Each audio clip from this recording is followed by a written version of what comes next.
Chapter 4866. He always carried this pill with him. Whether it was for Tang Shan or for someone who had an accident, it was useful. He took out the pill and gave one to Chu Qiu. Sure enough, he found that although Chu Qiu's injuries were serious, she had no intention of dying immediately. Thus, they rushed back to the capital. Early in the morning, Yun Bingjun carried Chu Qiu back to the residence and invited a physician to treat her. At that time, Tang Shan had also woken up and was waiting in the main hall. When she saw Yun Bingjun carrying a woman covered in blood, her heart skipped a beat. She then looked at the two battered but unharmed Yun Tan and Yun Exan. She didn't care about anything else and rushed over to hug them. The three of them cried together while the physician was already treating Chu Qiu. After Yun Tan and Yun Exan finished crying, they told Tang Shan about the situation. If it wasn't for Big Sister Chu, we really would have been sold. Mother, it was too scary. Those people were so scary. They chased us with knives. When we brought father to Big Sister Chu, she only had one breath left and was covered in knife wounds. When Tang Shan heard the story, the discomfort in her heart dissipated. It turned out that this woman had saved her children. No wonder Bingjun was so nervous. Especially when the two children cried and said that the woman must not die. Bingjun must have been afraid that the two children would be sad, so he directly carried them back. After comforting herself, Tang Shan had people take the two children to wash up while she went to the room to see Chu Qiu. Looking at the motionless and pale Chu Qiu lying there, Tang Shan felt lingering fear. If they hadn't separated at that time, her children might have suffered the same fate. At this time, she was very grateful to Chu Qiu. The physician treated her, prescribed medicine, and called the servant girls to change Chu Qiu's dressing and clothes. Chu Qiu's life was saved. Yun Tan and Yun Exan, who had changed their clothes, hurried over to ask about the situation.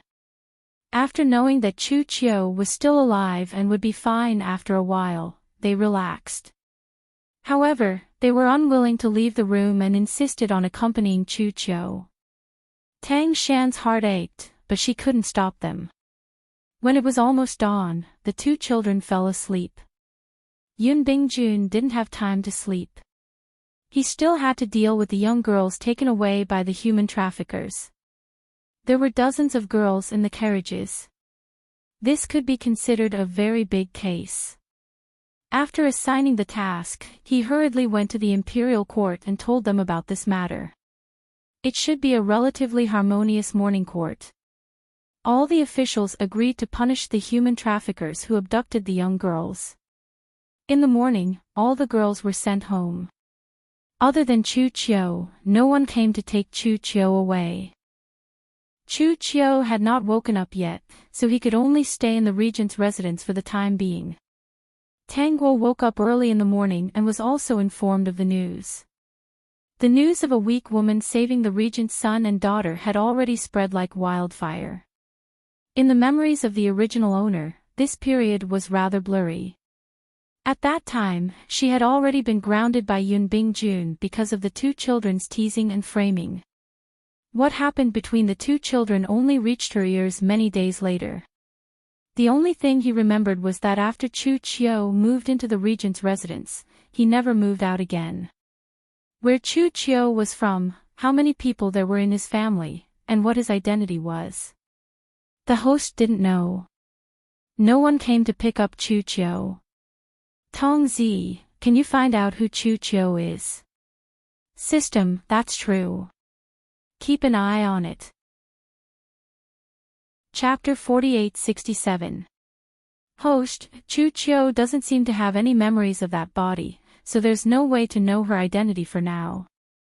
Chu Qiu most likely won't be able to get her memories back, but if she meets her family in the future, she'll still be able to remember. Tang Guo didn't care about this, since she doesn't know, then forget it.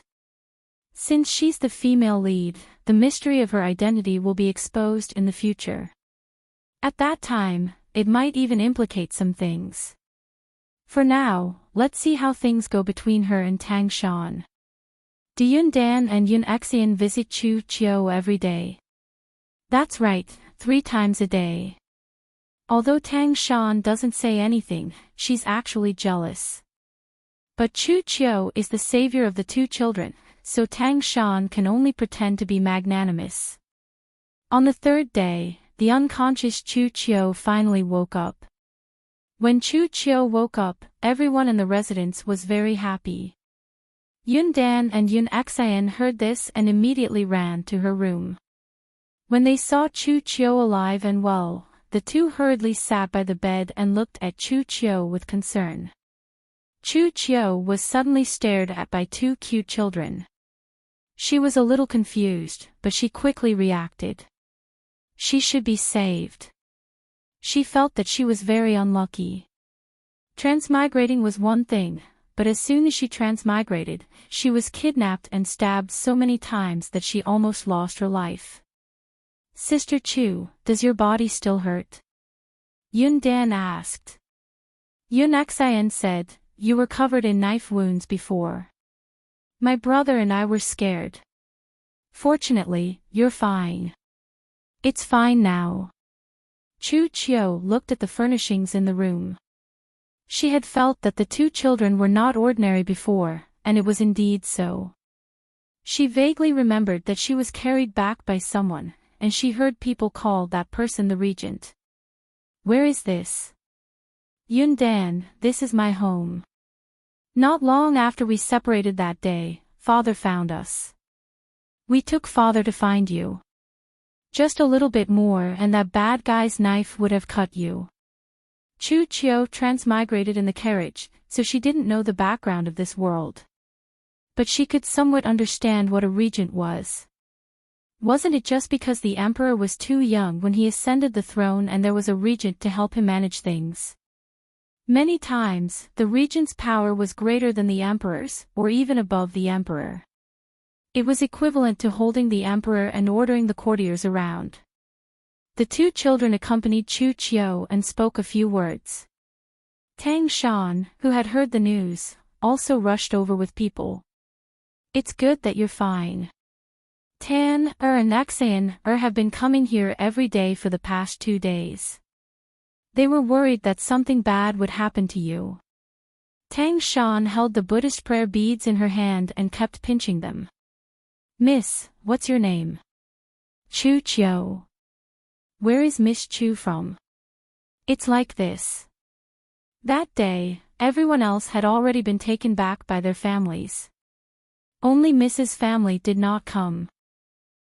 Since Chu Chiu was already awake, Tang Shan didn't want Chu Chiu to stay here any longer. She always felt that it wasn't good to leave Chu Chiu here. This came from her intuition.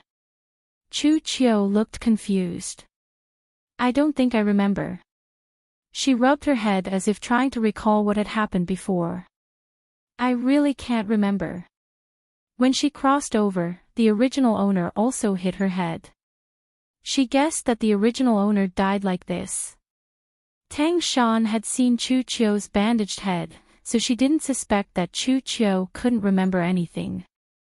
Miss Chu, you don't have to be anxious. Take your time to think about it. Maybe you'll remember it after you've recovered. Vertex. Chapter 4868. Chu Chiu nodded, but she was thinking that the original owner left in a hurry and didn't give her any memories. Even if she recovered, she wouldn't be able to remember.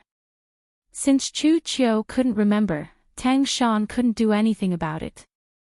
She didn't stay here for long and ordered the servants to take good care of her. She told the 2 children to go to school, but she was rejected. They said they wanted to spend more time with Chu Chiu. They were a bit annoyed, but she couldn't blame them. When Yun Bingjun returned home and heard that Chu Chiu had woken up, he came to visit. When Chu Chiu saw Yun Bingjun for the first time, she couldn't help but praise him. She didn't expect such a handsome man to exist. Unfortunately, he was a man with children. She didn't have much interest in a man who already had children and a wife. So she didn't look at him again after a few glances. So, Miss Chu has already forgotten what happened in the past? Yun Bingjun asked with a frown. You really can't remember anything other than your name? Chu Chio nodded, and I also want to remember what happened in the past. At this time, I want to go home even more. Yun Bingjun saw that Chu Chio didn't seem to be lying, so he didn't dwell on this matter. Let the doctor come and take a look at you. If you can't remember anything for the time being, you can stay here for now. If you need anything, just order the servants. Thank you, Prince Regent. Yun Bingjun, I should be the one thanking you this time. If you didn't come up with a solution, Tan, and Xan would have been dead. Miss Chu, please stay here. Yun Bingjun left these words and left. He didn't plan to say anything more to Chu Chio. Chu Chio felt regretful for a while, but with the two children accompanying her, she forgot about this matter. That's all the regent said before he left. Tang Shan heard the servant's words and felt relieved. Tell the servants to take care of Miss Chu. She can't be wronged. If this spreads, people will say that I don't know how to be a person. She didn't want to be caught and criticized like a few years ago. After so many years, her reputation finally recovered. Since that day, Chu Chio didn't see Yun Bingjun again. Most of the time, Yun Bingjun sent people to ask about the situation. But the two children, she saw them several times a day. As for Tang Shan, she saw them once every 2 days. Chu Chio wasn't a fool. She always felt that there was something wrong with the way Tang Shan looked at her. Later, she found out that this Prince Regent was an infatuated person. He only had Wang Fei. She finally understood that Tang Shan must be uncomfortable with her, a stranger, living in the regent's residence.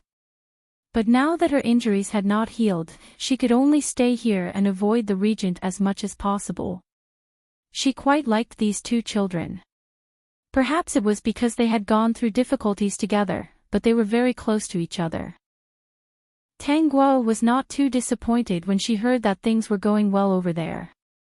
This was just the beginning. The good days were still to come. In the original owner's memory, Chu Chio was someone who could adapt to an unfamiliar environment. In the original plot, after Chu Chio recovered from his injuries, he left the regent's residence. In the beginning, neither she nor Yun Bingjun had any thoughts about each other. However, as they got to know each other better, they couldn't help but be tempted. Chu Chio was quick-witted and had many ideas. It was hard not to attract people's attention. Tang Guo was waiting for Chu Chio to leave the regent's residence. At that time, the things that Chu Chio brought to this world would definitely catch Yun Bingjun's attention. 2 months passed. Tang Shan heard the two children praise Chu Chio every day. She was very jealous, but she couldn't say anything. Chapter 4869. She hoped that Chu Chio would leave every day, but unfortunately, she couldn't. Chu Chio's memory had never recovered, and she was the savior of her children. If she showed any intention of chasing her away, she would definitely be criticized. But she didn't expect that Chu Chio would mention leaving first. Miss Chu's memory has recovered. Tang Shan asked, but she was actually happy. Chu Chio shook her head. Not yet, but I've disturbed you for many days. I think it's time for me to leave. When the regent comes back, I'll say goodbye to him and then leave. Chu Chio looked at Tang Shan's fake reluctance and rolled her eyes in her heart. Didn't she want her to leave? These rich madams really knew how to pretend. She was afraid that if she stayed here, they would give her some medicine to kill her. When Yun Bingjun came back, she would ask him for a sum of money and then do business in the capital. Recently, she occasionally went out to investigate and found out that there were many businesses she could do in this world. The customs here were quite open. Every day, there would be women shopping on the streets and buying beautiful things. She could make a lot of money by making rouge and face powder.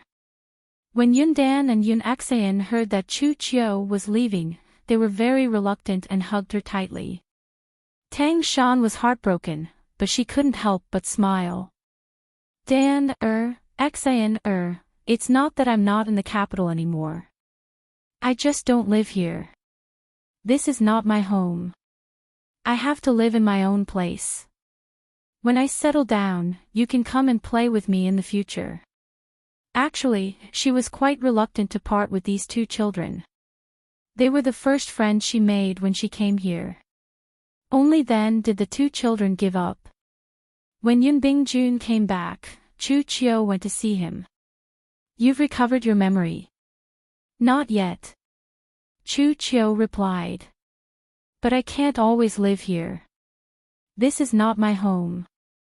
I have to find a place to settle down and live in my own place to relax. Yun Bingjun was a little surprised. This woman was really bold to say such things in front of him. What do you want to do after you leave? I want to do some rouge and face powder business. I feel that I should know how to do it.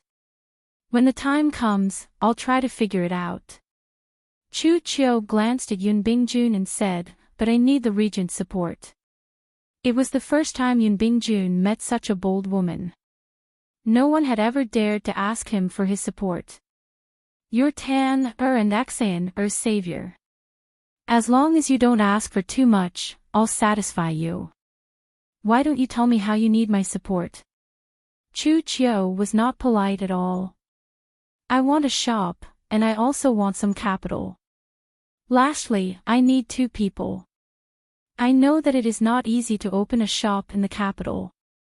With the regent's people watching over it, I don't think anyone would dare to do anything. Chu Qiu's words made Yun Bingjun take a few more glances at her. This woman was quite calculative, but he didn't dislike her. This was much more admirable than directly asking him for a few million taels of silver. This made him think of Tanggua. Back then, Tanggua had asked him for 1,000,000 taels of gold. Now that he thought about it, his heart still ached. That was why there was such a huge difference between people. Some people cared about temporary benefits, while others cared about long-term benefits. There was no doubt that Chu Qiu had considered the long-term benefits, which made him admire him even more. As for that Tanggua, she took his 1,000,000 taels of gold and shut herself in her room all day, eating, drinking, and playing with the little emperor. She had no ambition at all. Chapter 48-70. At the family Tang's side, they basically treated her as dead. In any case, if she didn't come out and embarrass herself, everyone would tacitly agree that she didn't exist. All right, I agree. Thank you, Prince Regent. The two of them looked at each other and laughed. Unknowingly, their relationship had become closer. Chu Qiu moved out the next day. Yun Bingjun had someone find her a prosperous shop and a courtyard for her. He gave her some money and 2 people she could order around. In the following month, Chu Qiu was busy with her matters and didn't have time to play with the 2 children. When the 2 children heard that she was busy, they didn't disturb her for the time being. Chu Qiu promised them that she would look for them after she was done with her work and even give them gifts. Tang Shan finally let out a sigh of relief. If Chu Qiu stayed in the manor every day, she would definitely die of a heart attack. Look, what do you think of this? What is this? Tanggua took a beautiful white ceramic jar from Zhou Jin's hand. There were beautiful patterns on the outside of the jar. It looked very high class. Open it and take a look. Tanggua raised her eyebrows and opened the lid. When she saw what was inside, she understood. It's actually lipstick. Do you like it? Zhou Jin took out a box. It's a set. It's all new stuff. This shop is in the capital. A rouge shop opened in the capital some time ago. It's full of new stuff. As the emperor, you don't pay attention to the affairs of the imperial court. Instead, you spend all your time observing these rouge shops. Don't you think you're neglecting your duties? Zhou Jin leaned to the side. Who said that paying attention to rouge shops isn't a big deal? This is a big deal. It's also something that belongs to our great lawn. I realize that the things in this rouge shop called Autumn Water are better than those that were offered in the past. If it can continue to develop like this, it might become a special feature of our great lawn in the future. Tang Guo already knew who was the one who made these things. She dipped her finger in some lipstick and applied it to her lips. The texture seemed to be pretty good. Other things aside, Chu Qiu was quite good at studying rouge and face powder. This is not bad. The things in this rouge shop are better than those that were used in the past. Zhou Jin, I knew you would like it. How did you know about this shop? Any new news in the capital can't escape my eyes. My men will write down any new information and pass it to me. At this point, Zhou Jin lowered his voice. Do you know who the owner of this Autumn Water Rouge shop is? Who? It was a woman named Chu Qiu. Tang Guo's gaze became strange. Zhou Jin seemed to have thought of something and hurriedly explained, of course, the most important thing isn't that she's a woman. It's that this woman's background isn't simple. Could it be that Zhou Jin had investigated Chu Qiu's background? Some time ago, something happened to Yun Bingjuan's son and daughter. They were almost sold by human traffickers. Do you know? Tang Guo now understood that Zhou Jin still hadn't found out about Chu Qiu's background. He only knew that Chu Qiu was related to Yun Bingjun. This woman is the one who saved Yun Bingjuan's son and daughter. With Yun Bingjuan's help, she opened this shop. Zhou Jin rubbed his hands. I feel that this matter isn't simple. Everyone knows that the regent and his wife are very loving. They only have each other for so many years. But now that a woman suddenly appeared, I feel that something is going to happen. Tang Guo, how do you know that something is going to happen? What if this is just Yun Bingjun thanking her for her help? Chapter 4871. But that Chu Qiu is not ordinary. Yun Bingjun even met her in private. Recently, the two of them seem to have some kind of cooperation.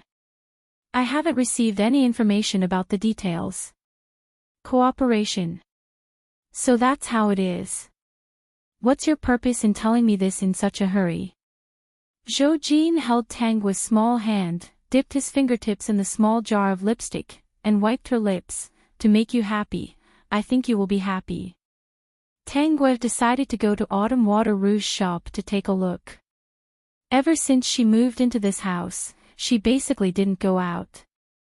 Some of her social interactions were also almost cut off. These were not very important to her. The social interactions of ancient women, other than making friends to pass the time, were to exchange information. This time, going out could be considered as her reappearance in front of people. Since Chu Qiu was here, she should also go out and see the fun. Autumn Water Rouge shop's decorations were indeed not ordinary. Although it was not luxurious everywhere, it was very stylish. Compared to ordinary rouge shops, there was a place for customers to rest and drink tea. Tang Guo got down from the carriage and walked to Autumn Water Rouge shop. A clever maid came up to greet her and warmly invited her in. The display inside was very neat and orderly, giving a refreshing feeling at first glance. Of course, she also saw Chu Qiu, who was helping the madams and misses try on the rouge. Perhaps because Tang Guo's gaze was very focused, Chu Qiu couldn't help but look back. When she saw Tang Guo, she only felt that her eyes lit up. This should be the best woman she had seen since she transmigrated. In fact, the Princess Regent was also very beautiful, but she felt that this one was more beautiful. When Tang Guo was looking at things, Chu Qiu had finished her work and was already in front of her. Miss, what do you want to choose? Just looking around. Chu Qiu smiled and introduced several kinds of rouge to Tang Guo. Tang Guo only took a few glances and bought all the rouge that Chu Qiu introduced. After Tang Guo left, Chu Qiu asked the people around him which family this young miss was from. She looks familiar, but I can't remember. I go to all the gatherings in Beijing. I can't remember who she is. Chu Qiu also felt that Tang Guo was a bit familiar. Suddenly, she remembered that this young lady just now seemed to be a bit similar to the regent's consort. I remember now. Isn't this that person? Chu Qiu quickly asked, who is she? Who else could it be? The one who hasn't come out for more than 4 years is also a pitiful one. If it weren't for that incident, would she be unable to return home? Chu Qiu looked at these madams and young misses chatting. They didn't mention names, so he was very anxious. However, she had a way to make them open their mouths and give them some gifts. Naturally, they would feel closer to her. After hearing about what happened a few years ago, Chu Qiu felt that it was unbelievable. It turned out that the Princess Regent caused his own sister to be infertile. This was too magical. No, this was ancient times. It wasn't strange at all. It could be said that the regent's consort was simply a good abacus. She wanted her younger sister to take care of her child and not have children. Wasn't this a good plan? Fortunately, she came out. If the regent's consort had done this to her, she was afraid that she couldn't bear it. The madams and young misses in Beijing found that Tang Guo, who had been immersed in her life for many years, came out and was often active in front of people. Miss Tang is here. In the beginning, many people still called Tang Guo second Miss Tang. Later, she corrected them. Now, those who knew her called her Miss Tang. It didn't take long for this matter to be known by the family Tang and Tang Shan. No one outside is talking nonsense, right? Tang Shan asked. They don't dare. Tang Shan pinched the prayer beads. I heard that Chu Qiu opened a rouge shop. Recently, she seems to have made a new product. What is it called? Yes. Tang Shan took a deep breath. Tan and Axan often go there. Young Master Tan and Miss Axan like to play with Miss Chu. Tang Shan naturally didn't want to, but she couldn't find fault with Chu Qiu. She just hated Chu Qiu very much. Even she didn't know why.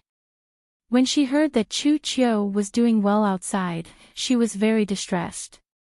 Something that made Tang Shan even more distressed happened.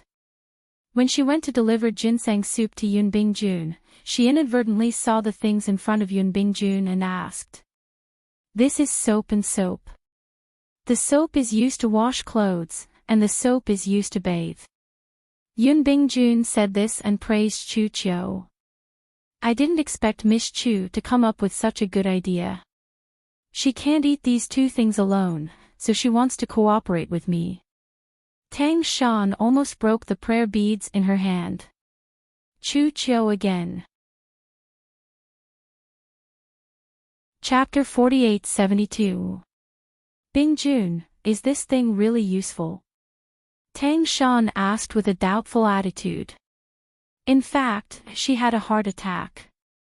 Even if Yun Bingjun didn't seem to have any feelings for Chu Qiu, his praise for Chu Qiu couldn't be concealed. After being married to Yun Bingjun for so many years, she had never seen him praise another woman other than her. However, she couldn't be jealous of Yun Bingjun because of this, because there seemed to be nothing between them. If word got out, others would say something bad about her. She also didn't want to leave behind a jealous and gossiping person for Yun Bingjun. Because of a groundless Chu Qiu, it would affect their relationship. This thing is very useful. The soap has already been distributed to the servants in the residence. According to Miss Chu, soap has many fragrances. After washing clothes, there will be a lingering fragrance on it. If Sean likes it, ask someone to try it. Yoon Bing-jun was very happy to give a lot of soap and scented soap to Tang Shan. Tang Shan could only take it and thank him with a pleasant expression. She was so bored that she almost fell ill. Yoon Bing-jun saw that her complexion was not good and quickly went forward to hold her hand. Are you feeling unwell again? It's nothing. You know that my body has always been like this. Being able to live one more day is worth it. I only hope that I can live until Tan, and Xan, grow up. Then, I can leave in peace. You only think about the 2 children. Have you never thought about me? If you leave, what do you want me to do? Yoon Bing-jun hugged Tang Shan. The doctor said that although the pill can't make your body better, it can prolong your life. Take one regularly and you will be fine. The biggest reason why Yoon Bing-jun agreed to give Tang Guo 1,000,000 taels of gold was because of this pill. For so many years, he was quite satisfied that Tang Guo didn't come to cause trouble. Of course, Tang Shan didn't want to die. According to the current situation, if she really died, it might be to make room for Chu Chiu. Then what would happen to her 2 children? Although Chu Chiu treated the 2 children well, once a woman had her own children, it was impossible for her not to think about them. At that time, the 2 children would definitely be wronged. She acted like this because she wanted Yoon Bing-jun to pay more attention to her and not give him time to look at other women. Tang Shan was already thinking about how to get rid of Chu Chiu, this woman who threatened her position. They definitely couldn't do it openly. Chu Chiu had Yoon Bing-jun's people by his side, so they couldn't do it secretly either. What if Chu Chiu got married? Tang Shan's eyes lit up. That's right, if Chu Chiu got married, she would no longer be a threat to her position. Then what kind of family should she show Chu Chiu-xiang? The main thing was that Chu Chiu's identity was unclear, so it was not good to look at him. Tang Shan had another idea. Why don't she take Chu Chiu as her godsister? Then, it would be easier for her to get married. No, Tang Shan hurriedly shook her head. It would be better to let Bing-jun take Chu Chiu as his godsister. Once Tang Shan figured it out, she immediately asked someone to bring her a name list. She planned to show it to Chu Chiu-xiang. On the other side, Chu Chiu was still busy with the business in his hands. He had no idea that Tang Shan was helping him look for someone. That's a good idea. You actually came up with it. Yoon Bing-jun and Chu Chiu sat in a tea house, discussing soap and perfumed soap. In fact, Chu Chiu also wanted to make glass, but it was too difficult. The conditions here couldn't meet the requirements. Therefore, she just had to do what she was doing first and think about the rest later. Chapter 48-73. Just these strange ideas of hers were enough for Yoon Bing-jun to admire. Do you remember anything from the past? Yoon Bing-jun asked another question in order to get down to business. Chu Chiu shook her head. No, but it's not important. It's good now. After these few months of contact, Chu Chiu also admired Yoon Bing-jun. No matter how bold her ideas were, Yoon Bing-jun would support them. This showed that he was a person with great foresight. For such a person to become the regent of the Great Mist Country, it was the country's blessing. If there was no Yoon Bing-jun, could that little emperor in his early 20s really make the Great Mist Country so prosperous? It was said that the little emperor was good at eating, drinking, and playing, but he didn't know how to govern the country. The Great Mist Country was supported by Yoon Bing-jun alone. Yoon Bing-jun, the regent, was different from the kind of powerful regent she had imagined, who only cared about himself. No one could help but admire him. Will the regent go to tomorrow's poetry meet? Chu Chiu asked. I think that at this time, if we release the new products in the store, it should attract more people's attention. If the regent can come, that would be even better. Yoon Bing-jun was not interested in the poetry meet, but since Chu Qiu said so, he also felt that it was a good idea. Okay, let's do it like that. Tang Shan hasn't appeared in a long time, I plan to bring her out for some fresh air. At this time, Yun Bingjun had no other thoughts about Chu Qiu, only admiration. Chu Qiu was the same. If they didn't get along for a long time and didn't experience some things together, these two would probably stay like this forever. But they were originally the male and female lead, and were destined to walk together because of some things. This was only a matter of time. Unless there was an existence like Tanggua, who caused some trouble in the middle, there was no way for them to walk together again. But Tanggua would not do that. Don't come tomorrow. I want to go to the poetry meet. Your identity is not suitable. Tanggua pushed Zhou Jin in disdain. This made Zhou Jin feel very wronged, and he came out claiming to be sick. In recent years, the courtiers in the imperial court had become more and more restless. It was probably because they saw that he had fallen ill so many times but still did not die. They felt that there was no hope of establishing a new emperor and wanted to give him a last resort. During the morning court session, he always liked to stir up trouble to make him fight for power with the regent, which always gave him a headache. I'm definitely going to the poetry gathering this time. I want to see what Chu Qiu can do. You just wait at home. I'll come back tonight to have dinner with you. I'll bring you a stick of candied haws when I come back later. Zhou Jin, so you're coaxing me like I'm a child. Can't be coaxed. I can coax her, I can. Zhou Jin hurriedly said, then I'll wait for you at home. Remember to come back early. There are still people waiting for you at home. Don't be too playful. Ling Yu almost face-bombed. Was this the emperor that she had known for so many years? Why was he becoming more and more shameless in front of Master? She had seen the emperor who was calm and collected in private. She had also seen the emperor who pretended to be incompetent in front of the courtiers. She had even seen the emperor who threw a tantrum and used the excuse of punishing a nail. Now, she had seen such a shameless emperor. Speaking of which, Master was more capable. She could make the emperor so shameless and obedient. Tui, it was lucky that she didn't say this out loud. Otherwise, she would definitely be punished. Chapter 48-74.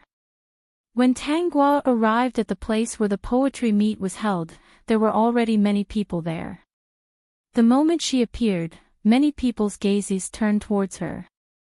Recently, Tanggua had been more active, and she had shown her face in front of everyone again.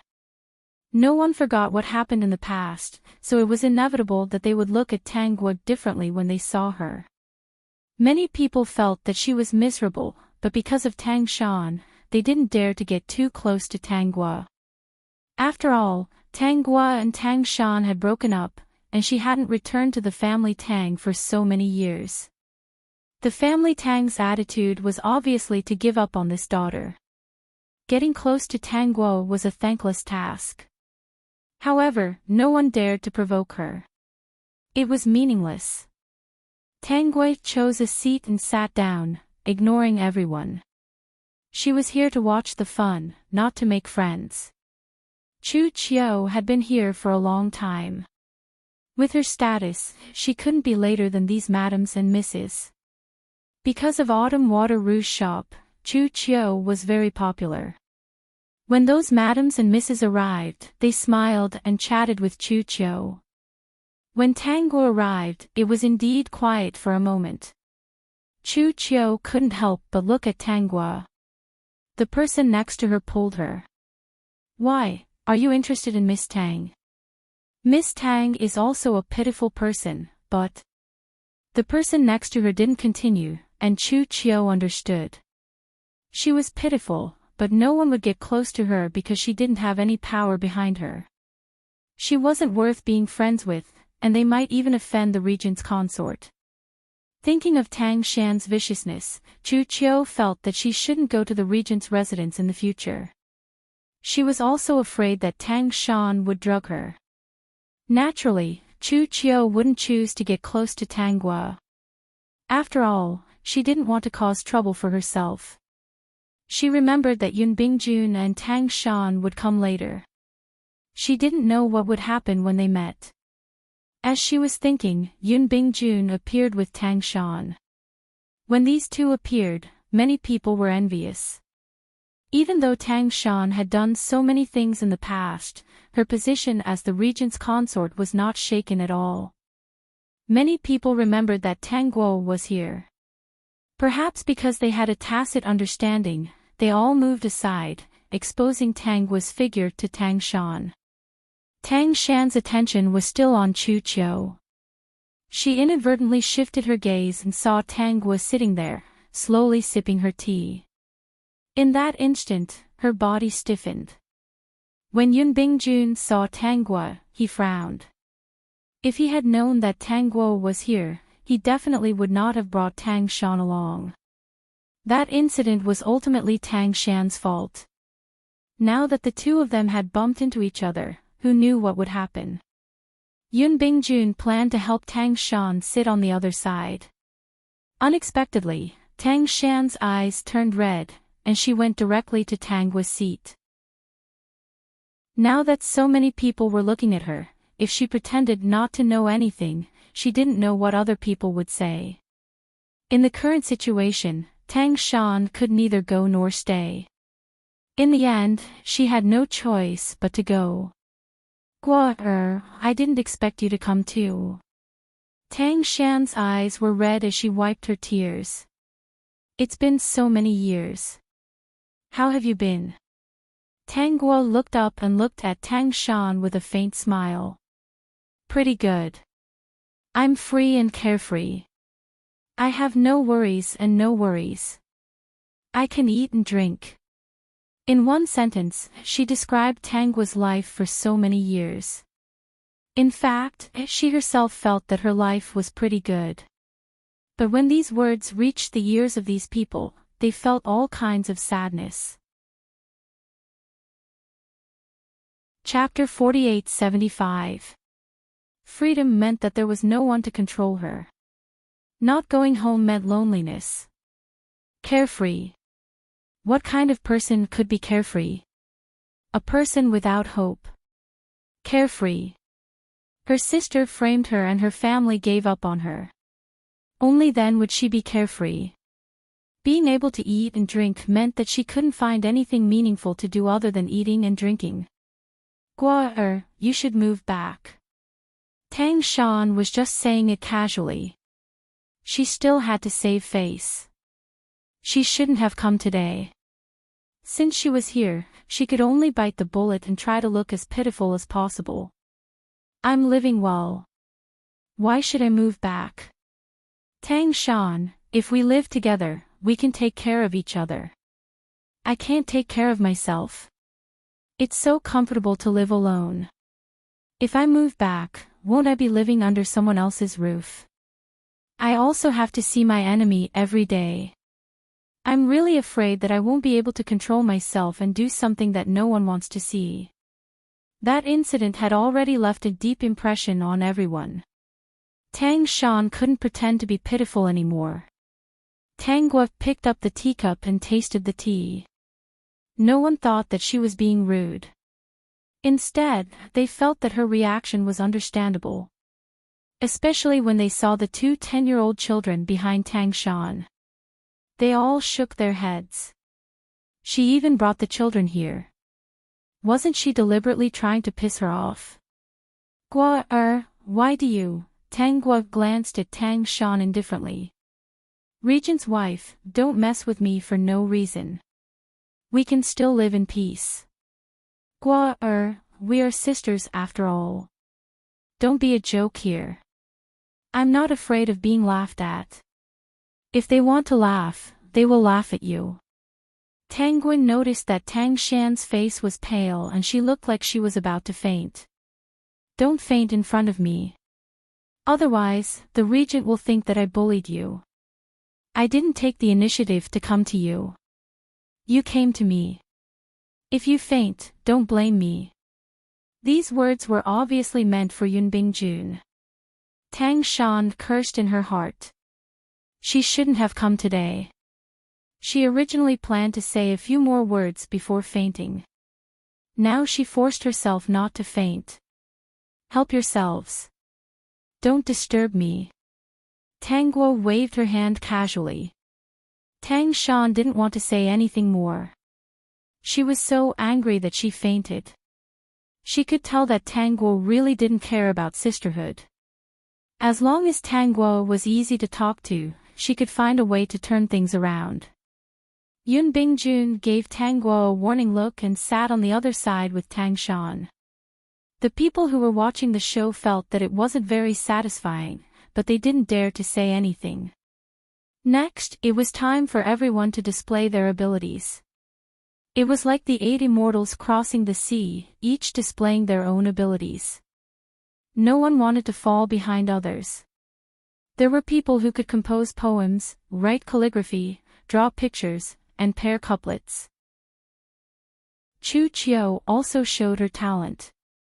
Her painting was very novel and attracted everyone's attention as soon as it appeared. It turned out that she was using charcoal to draw. It looked like a sketch of the modern world. She drew a simple picture of the scene in the garden. Although it was a little rough, it could be seen that he had some foundation. When Chu Qiu saw that she had attracted the attention of many people, she continued to promote her new product. The effect was very good, and she was in the limelight for a moment.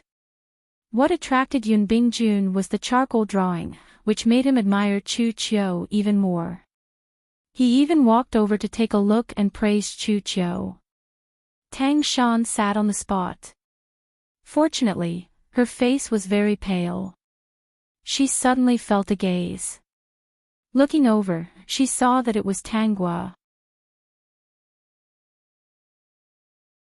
Chapter 4876. Tang Guo looked at her with a half-smile, as if she was mocking her. This time, Tang Shan was really angry. Tang Guo looked at Yun Bingjun and Chu Qiu. Tang Shan looked over and saw the two of them talking and laughing.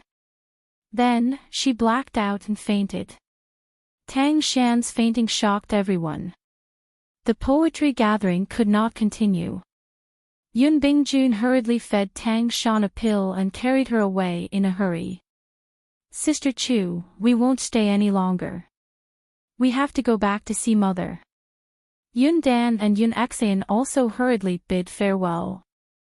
They could not help but look back at Tang Guo, who was sitting in the pavilion. In front of Tang Guo, they did not have the confidence. They also knew what happened back then. Moreover, the current little aunt made them feel afraid. They did not dare to be arrogant in front of her. After watching the show, Tang Guo left with Lingyu. After strolling on the streets for a while, she found a place that sold candied haws. She bought 2 sticks and returned to the residence. Chu Qiu looked at the leisurely back view and felt a little strange. Previously, she also felt that Tang Guo was very pitiful. After all, she could not have children of her own in this lifetime. Moreover, this was an ancient setting. She did not know what to do in the future.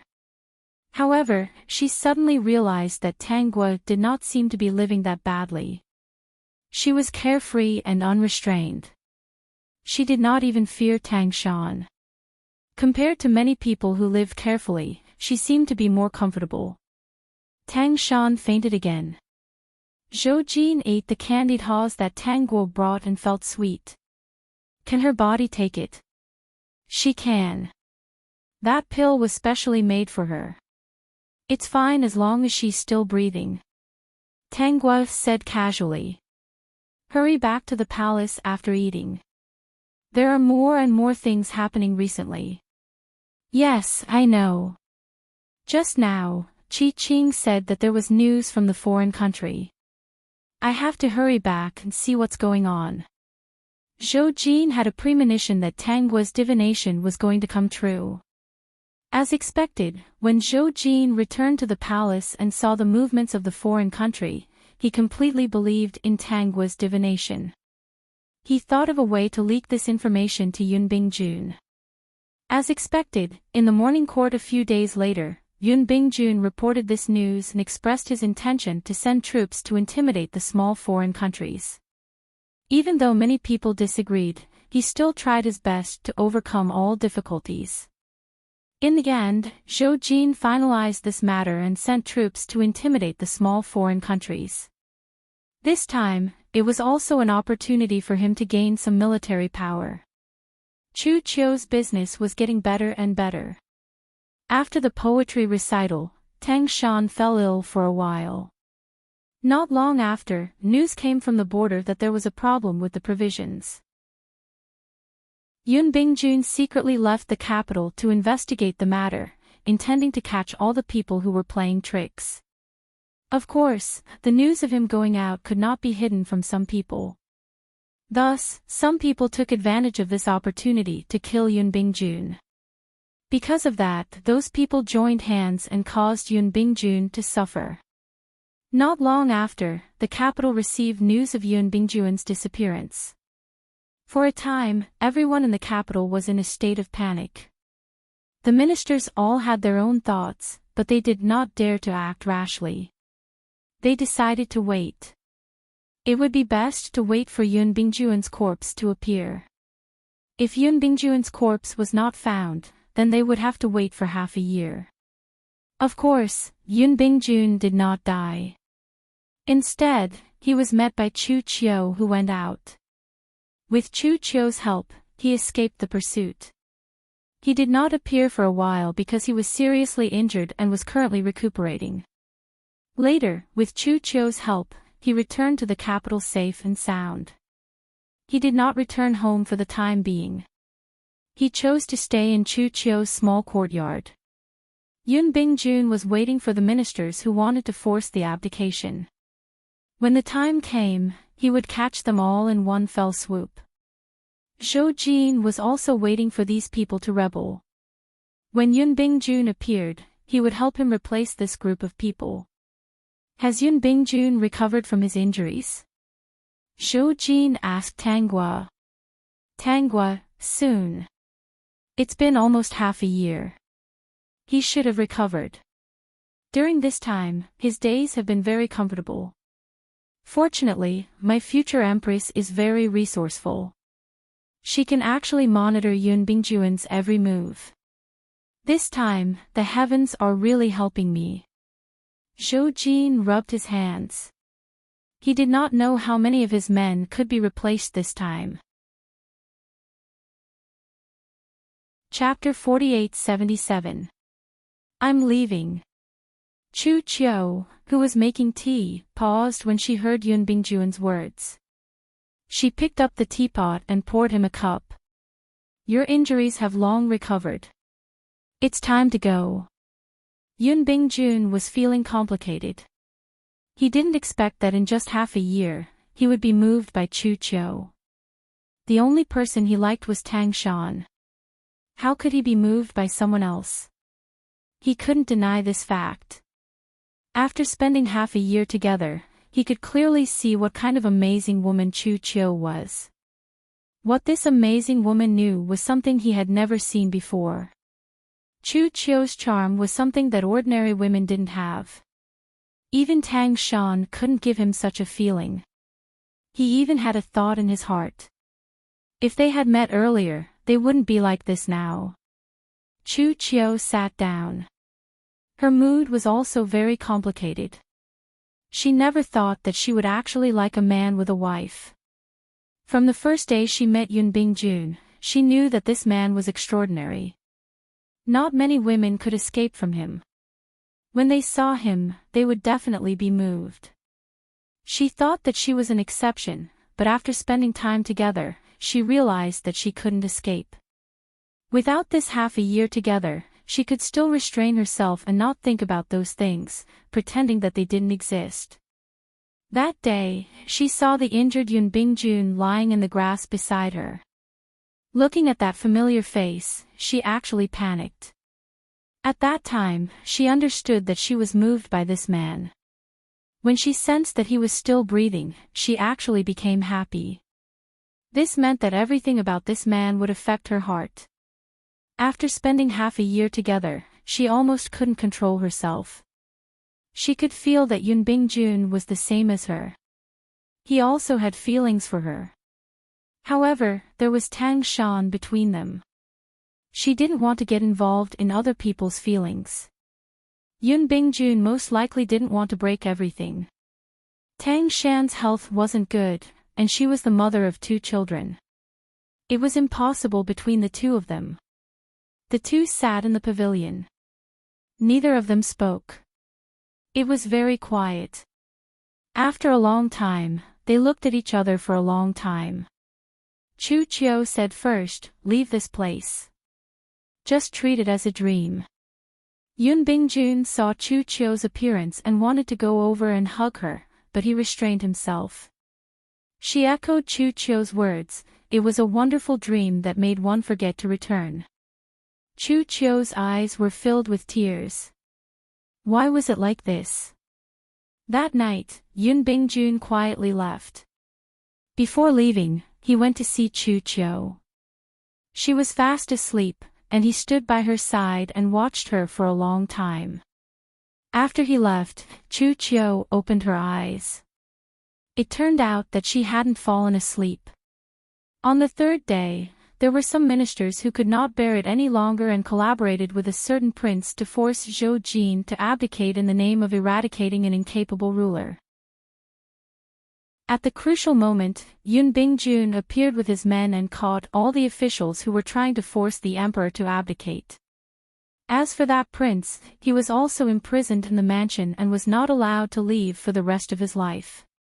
Yoon Bing-jun casually ended the originally grand attempt to force the emperor to abdicate. Yoon Bing-jun also used this opportunity to investigate a group of courtiers. Because of this, there were many empty positions. Yoon Bing-jun then gave a list of names to Zhou Jin to help Zhou Jin analyze the situation of these officials and find suitable positions. After Zhou Jin heard it, he immediately approved it. More than half of the people on this list were his people. After Yoon Bing-jun left with the imperial edict, Zhou Jin could no longer hold back his laughter. He didn't expect that the battle between the two sides would let him get such a big advantage. Chapter 48-78.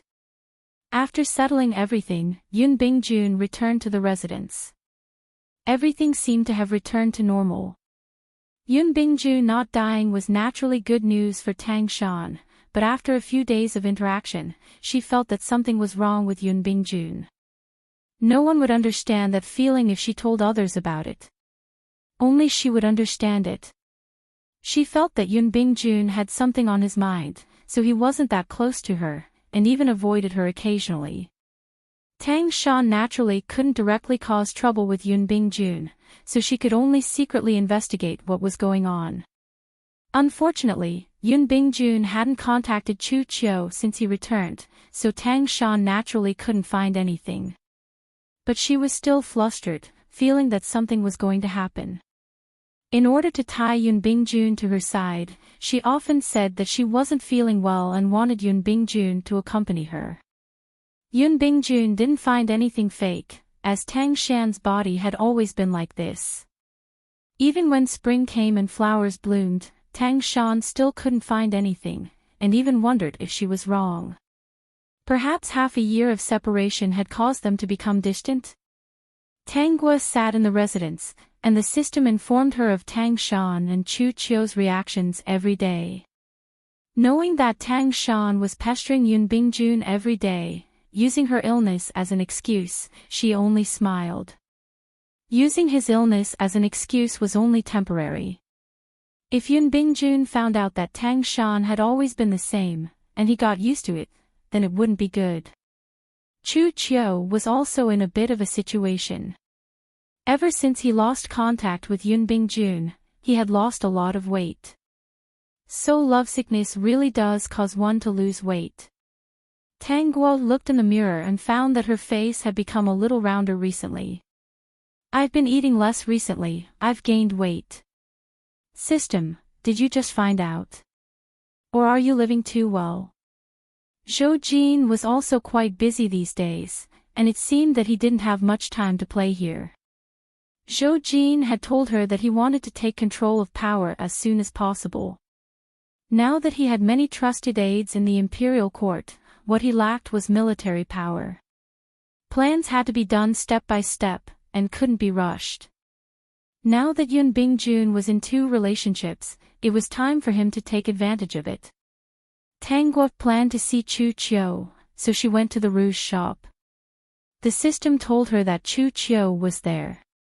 Not only did she see Chu Qiu there, but she also saw Yun Dan and Yun Xin. Her gaze swept past him indifferently, and she didn't look at him anymore. Mr. Chu, I heard that you have a new design here. Can I have a look? Chu Qiu smiled and nodded. Miss Tang, please wait a moment. Miss Chu seems to have lost a lot of weight. Did something bad happen to you? Tang Guo asked curiously from her seat. Chu Qiu shook his head. No, it's just that my appetite hasn't been that good recently. I see. I thought that something bad had happened to Miss Chu. As Tang Guo spoke, she noticed that Yun Dan and Yun Xin were both looking at her with fear in their eyes. She found it hilarious that these 2 children were still the same. Miss Chu, I really like the things here. As long as Miss Tang likes it. Chu Qiu said very politely. In fact, she was also very vigilant when she noticed that Tang Guo was sizing up Yun Dan and Yun Xin. After all, there was a grudge between them. If Tang Guo really remembered what Tang Shan had done and did something to these 2 innocent children, it would be very bad.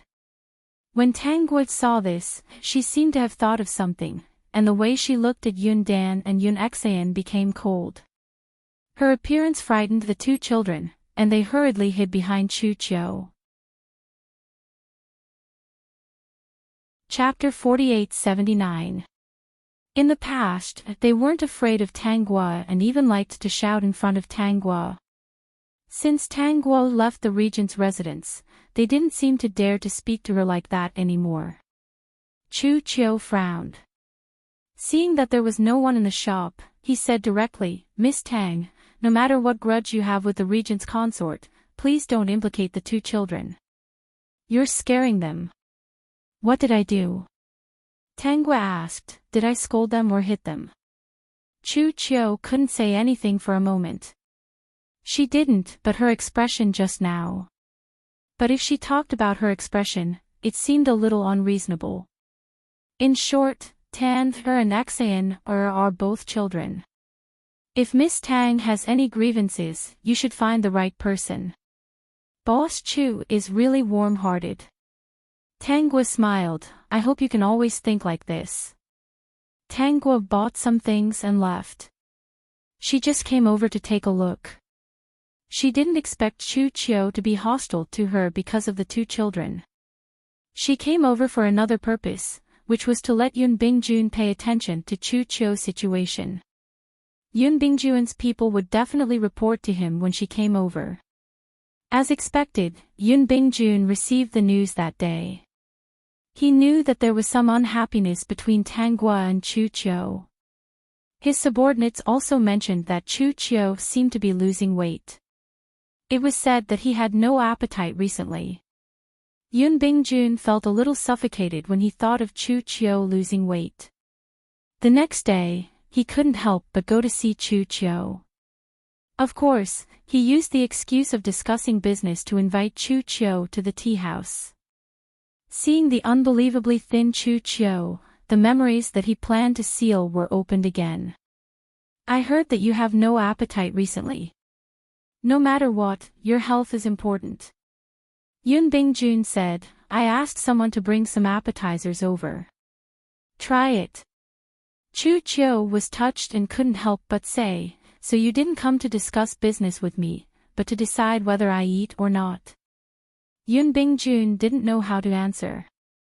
There was just a little difference between the 2 of them, but both of them knew it very well. There was no result in the first place. Why did you come to find me? Isn't this adding to my troubles? I could have used a year or a few years to forget that memory, but once you appeared, I had to start all over again. Chu Chiu. Yun Bingjun called out, but he didn't know what to say. In the end, he sighed and said, "We can only blame ourselves for meeting you too late." It was precisely because of this Yun Bingjun that Chu Chiu couldn't help but be moved. If Yun Bingjun was tempted by her and wanted to bring her back, she would not be so tempted. You'd better go back, lest the princess consort becomes anxious. If she knew, she would definitely be unhappy. Then what about you?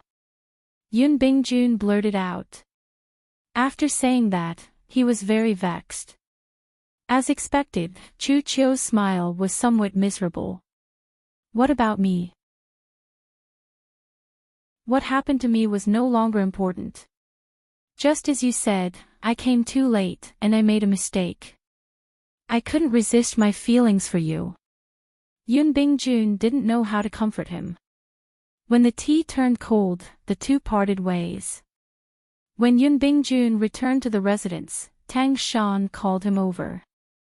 Shan, what is it? Tang Shan took out some portraits.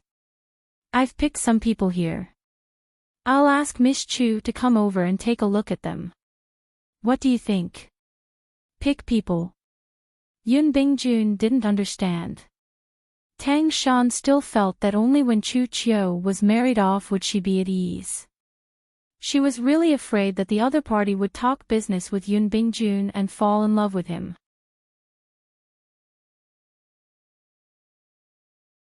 All these years, he has had such thoughts about Guo.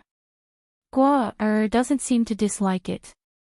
There is no higher position than the emperor, I thought. The power is in my hands, so I don't have to worry about her being bullied. Tang Shan, that's true. In her heart, she thought that even if the emperor was a good-for-nothing, the ministers would still want the emperor to have an heir. Tang Guo was infertile. No one knew what she would face in the future. If the emperor married one, he would definitely marry a second one. At that time, they would be separated from each other. Then you should go. If I go, Guo will be the first to disagree. She might think that I have other thoughts. Yun Bingjun also had the same thought. No matter what, Tang Guo's surname was Tang. Chapter 48-81. He also had another idea, which was to get Tang Guo into the palace. Then, her every move would be under his surveillance and she would no longer be able to harm Tang Shan and his two children. Here, Tang Shan called Chu Chiu to the fu. Chu Chiu was puzzled at first, but when she saw the portraits, she panicked. Then, she realized that Tang Shan probably didn't find anything. She only felt that she was a threat, so she did this. Her heart calmed down a little. She also looked at the portrait seriously. Perhaps she could really choose a man with a good character to marry. It would be a good idea to get rid of her previous thoughts. How is it? They all look dignified and have their own merits, but Tang Shan was satisfied. It seemed that Chu Chiu didn't have any feelings for Bingjun. Otherwise, she wouldn't have chosen the portraits so seriously. She couldn't help but get closer to Chu Chiu. If you have any requests, just say it. I'll go take care of it for you. I can't tolerate my husband taking concubines and womanizing outside. No matter when, he can only have me. If there is such a person, I'll have to trouble Wang Fei. Chu Chiu's request wasn't harsh at all. But whether it was ancient times or modern times, it wasn't easy to find such a person. It was easy to not take concubines, but not womanizing was not easy. Is that so? Then let's wait and see. Tang Shan pondered. Since Chu Chiu had this idea, she definitely wouldn't have any thoughts about Bingjun. She wasn't that anxious. On the other side, Yun Bingjun entered the palace. This time, he came to discuss the matter of Tang Guo with Zhou Jin. Emperor, it's time for you to marry an empress. This official knows that you like Guo. If you agree, you can directly make Guo empress. Zhou Jin almost couldn't help but rub his hands. Of course, he was willing. But he still had to discuss this matter with Guo. Yun Bingjun looked at Zhou Jin's hesitant and expectant expression. He immediately understood. Emperor, are you afraid that the courtiers will object? That's right. Zhou Jin nodded. It would be best if Yun Bingjun could help him solve this problem. Such a cute and capable official. He didn't know if he would be willing to help him when he gained power in the future. As long as the emperor is willing, this official can make those courtiers have nothing to say. The emperor marrying the empress is a family matter. They can't interfere. Yun Bingjun said with a domineering expression, if they want to meddle in this matter, then this subject will propose that in the future, the wives and concubines of these subjects must be examined by your majesty. If your majesty is not satisfied, then this marriage will not go through. Zhou Jin clapped his hands happily. Okay, let's do as the regent says. However, I have to discuss this matter with Guo. Yun Bingjun was not at all surprised by Zhou Jin's attitude. As long as the little emperor was obedient, it did not matter even if he was a little henpecked. It just so happened that henpecked was the little emperor's weakness. In his eyes, the little emperor was full of weaknesses. As long as the other party was obedient and well-behaved, it would be fine. Shen to go take a look. Yun Bingjun looked at Zhou Jin's impatient expression and was in a good mood. But when he thought about how Tang Shan had called Chu Qiu to her residence, he felt a little unhappy. He also hurried out of the palace to see how the situation was. That's how it is. Do you think we should delay it for another 2 years, or do you think we should get married? Zhou Jin grabbed Tang Guo's small hand. This is an opportunity. With Yun Bingjun helping me, we can prepare for the wedding in peace. Tang Guo realized how much Zhou Jin liked to order Yun Bingjun around. Zhou Jin didn't hate Yun Bingjun. Instead, he admired such a capable courtier. It wasn't the first time he revealed in front of her that it would be great if Yun Bingjun was his right-hand man. If Yun Bingjun could be used by Zhou Jin, it wouldn't be bad. The imperial court needed such a person. Guo, have you thought it through? Zhou Jin asked nervously. He was over 20 years old. He should be the only emperor in history who didn't have a wife in his 20s, right? Until now, he had only held her small hand. Every night, he was alone in an empty room. He could already imagine how the history books would record him. An emperor in his 20s who didn't have a wife. Tragic. System, it was indeed very tragic. Chapter 4882. When Tang Guo agreed to the marriage, Zhou Jin was so happy that he couldn't tell north from south. After chatting with Tang Guo for a while, he left, saying that he had to prepare for the wedding. Her Majesty seems to be really happy. There's no need for Her Majesty to personally prepare for the wedding, Lingyu whispered to Tang Guo. Tang Guo smiled, let him be. He has waited for so long. Lingyu felt strange when she heard her tone. Why was Master so doting towards His Majesty? Wasn't this a little reversed? System, what's wrong with that? That's normal. Master, about your marriage with His Majesty, what will happen to the family Tang? Lingyu had been by Tang Guo's side for a few years now. Naturally, she knew that Tang Guo hated Tang Shan and the Tang family. She wanted nothing more than to sever all ties with them. It was also because of her master's ability that she could be so confident and not rely on the family. If it was another woman who suffered the same fate as her master, she would have died a long time ago. Many years ago, I had nothing to do with the family Tang. Lingyu expressed that she understood, but still said hesitantly, I'm afraid that when the imperial edict is issued, the family Tang will arrange for people to take you back. Just send them out, Tang Gua said casually. She was too lazy to be entangled with the family Tang. Their good days were still ahead of them. On the other side, Yun Bingjun returned to the residence and bumped into Chu Qiu. Seeing Chu Qiu's pale and thin face, his heart ached. Chu Qiu greeted him awkwardly, but was stopped by Yun Bingjun. He seemed to be thinking for a while, have you picked anyone suitable?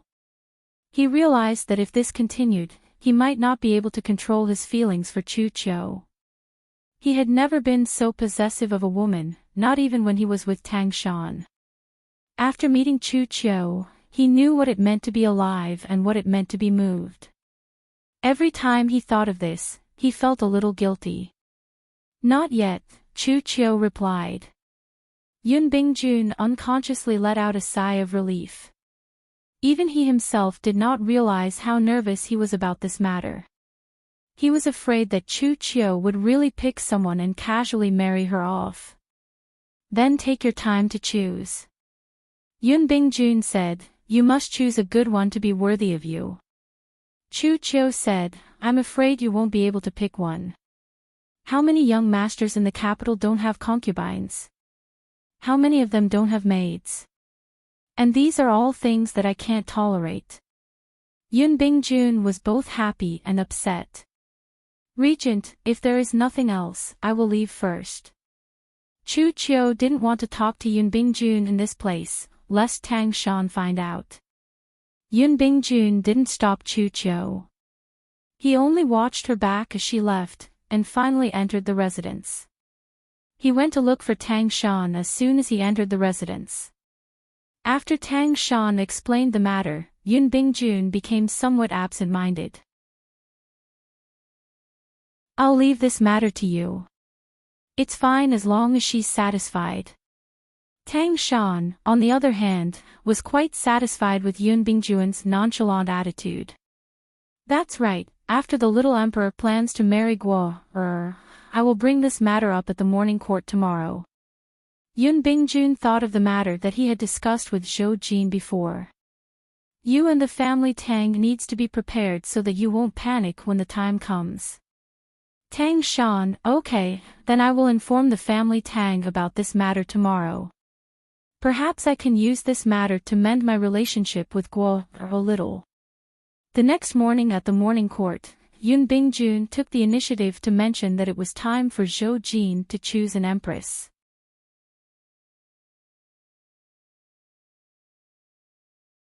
Chapter 4883. Zhou Jin cooperated and said, Shen also thinks that we need an empress. When the officials saw this, they all said, I'm afraid that one empress is not enough.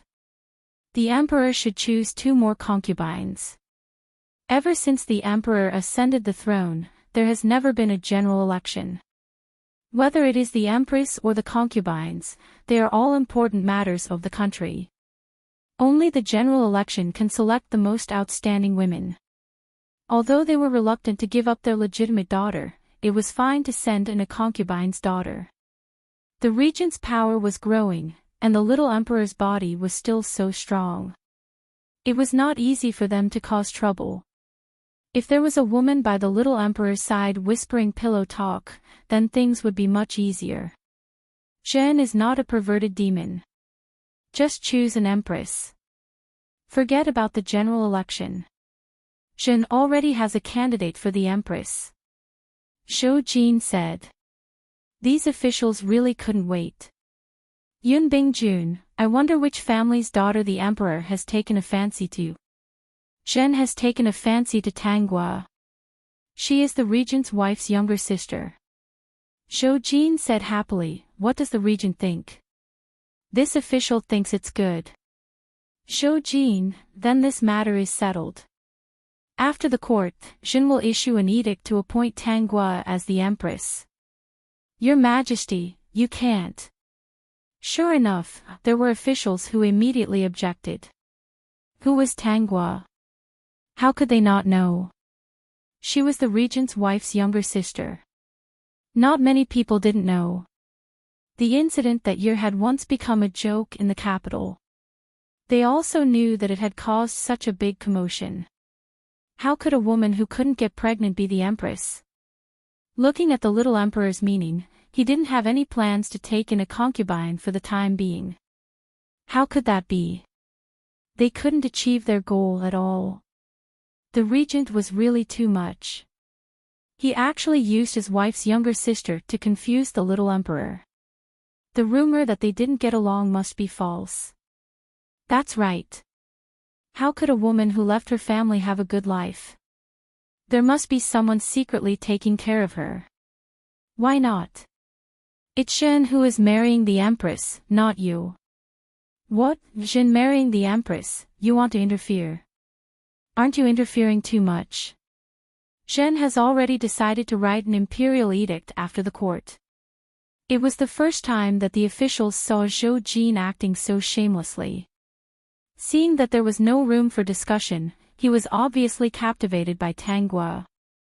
The officials still wanted to object, and many of them even knelt down. If your majesty does not withdraw the order, this official will kneel here and not get up. Zhou Jin rubbed his chin. Did they think he was scared? Ministers, this doesn't seem too good. It's a bit difficult for His Majesty. Yun Bingjun spoke at this time. You should all rise first. No, if your majesty doesn't withdraw the order, this old subject will never get up. Thus, Yun Bingjun didn't hold back. This was originally His Majesty's family matter, but because you were dissatisfied, you wanted His Majesty to go back on his word. Since you insist on doing this, I would like to suggest that the emperor set up a rule. When the officials heard this, they felt uneasy. Every time Yun Bingjun opened his mouth, they felt that things wouldn't go well. Your Majesty, since all the ministers are so concerned about your family, this is also a good thing. It shows that you and your subjects are one family. Today, this subject proposes that in the future, when officials of 4th rank and above take a wife or take a concubine, it will be decided by the emperor. If your majesty is not satisfied, then it shows that they are not suitable for each other. When the officials heard this, they felt dizzy. This dog regent, they knew that it was definitely not a good thing. They hurriedly looked at Zhou Jin and found that his eyes had lit up. They knew that things weren't good, but it was too late to stop him. Good, what a good monarch and his subjects are one family. If you insist on meddling in Zhen's affairs, Zhen can't not meddle in your affairs. This is called reciprocating. The officials, bullshit.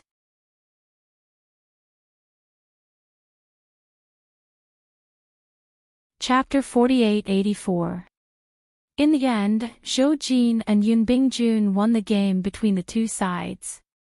It was impossible for the officials to agree. If they let Zhou Jin interfere with them marrying and taking concubines, wouldn't that cause chaos and become a joke? If he married Tanghua, then so be it. She was just an empress. In the future, Zhou Jin would take in concubines. Once the novelty wore off, they would have the opportunity to take in concubines. Right now, the emperor was still young and healthy. There was no rush. There was no harm in waiting for another 2 years. However, they didn't know that when Zhou Jin wrote the imperial edict, it clearly stated that he would only marry Tanghua as his empress in this lifetime. He would not take in concubines, and they would be together for life. Of course, Yun Bingjun had seen the imperial edict. He didn't expect the little emperor to be so infatuated with Tanghua. Thinking back to the first time he argued with the officials in the imperial court, it wasn't strange. That day, the chief steward of the palace went to Tanghua's residence to read the imperial edict. Miss Tang, just stand and listen. The chief steward could have directly handed the imperial edict to Tanghua, but Zhou Jin urged him to read it out in front of everyone. At first, the chief steward didn't understand anything. When he read the last sentence, he would only marry Tang Guo as his empress in this lifetime. He would not take in concubines, and they would be together for life. He finally understood why. He trembled as he handed the imperial edict to Tang Guo. This was the person the emperor doted on the most. On the surface, the chief steward was Yun Bingjuan's man, but in reality, he was Zhou Jin's man. Only by following Zhou Jin would one understand that the real Zhou Jin wasn't someone who could be controlled by anyone. On the contrary, he was decisive. Once he decided on something, almost no one could change it. But now, there was one person who could make him change. The person in front of him. Zhou Jin wanted to marry Tang Guo as his empress. In less than half a day, the news had spread throughout the capital. Countless people were shocked. Some of the women who were still in their boudoirs couldn't help but feel envious. Although Zhou Jin didn't have that much power, his status was there. Now, as the emperor, he actually made such a promise. No matter what would happen in the future, at least at this moment, they were all very envious. There was actually an emperor who wanted to be with Tang Guo for the rest of his life. Even if the latter half of their lives would be difficult, they were still somewhat willing. They were a little regretful. Why didn't they approach the emperor? Isn't this too ridiculous? When Tang Shan heard about this, she said to the wet nurse beside her, "That's the emperor. How could he only marry one empress?" And Tang Shan didn't finish her sentence because she didn't want to talk about it anymore. Now, no matter where Tang Guo went, she would remind people of what she had done, which made her lose face. To be honest, she was a little jealous. That was the son of heaven, destined to have many palaces and 6 courtyards, yet he dared to make such a decision in the imperial edict. Whatever the emperor thinks, it's just a matter of a sentence. Princess, there's no need to worry. That person's physical condition will have many things to deal with in the future. Who knows what will happen in the future? The wet nurse said, "That's the imperial palace, not outside. It's different." Tang Shan's heart was balanced.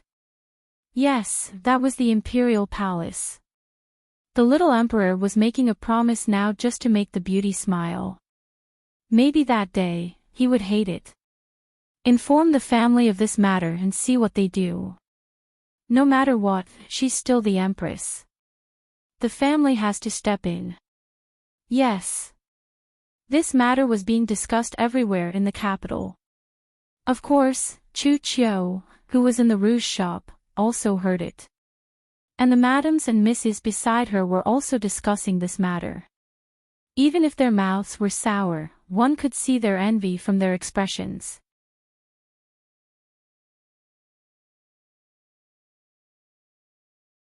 Chapter 4885.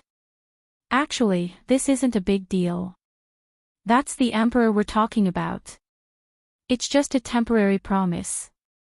And Tang Guo is. You all know that having such a person as the empress is a problem in itself. In the future, she will inevitably worry about the emperor's heirs. When the time comes, the emperor will still have to take in a concubine. However, just the promise on the imperial edict is still enviable.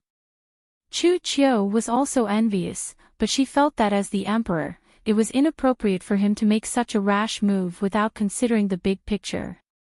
Such a person was not suitable to be the emperor. It would be better to be a normal person. It was a sad thing for the Great Mist Kingdom to fall into the hands of the people here. Fortunately, there was the regent there. Otherwise, with the emperor's ability alone, who knew how many people in the Great Mist Kingdom would be displaced? These words passed through Chu Qiu's heart, but she didn't dare to say it out loud. The people around her were all madams and misses of officials. As the saying goes, trouble comes from the mouth. She didn't dare to say it casually. Hearing the envy in their words, Chu Qiu lost interest. The emperor's action of marrying only one empress reminded her of a historical figure in her original world, King Yu of Zhou. In order to win a smile from a beauty, he played with the nobles. Master, someone from the family Tang is here. They say they want to take Master home. Ling Yu whispered in Tang Guo's ear, afraid that she would disturb her mood of feeding the fish. Tang Guo was still sprinkling the fish feed. She didn't even turn her head.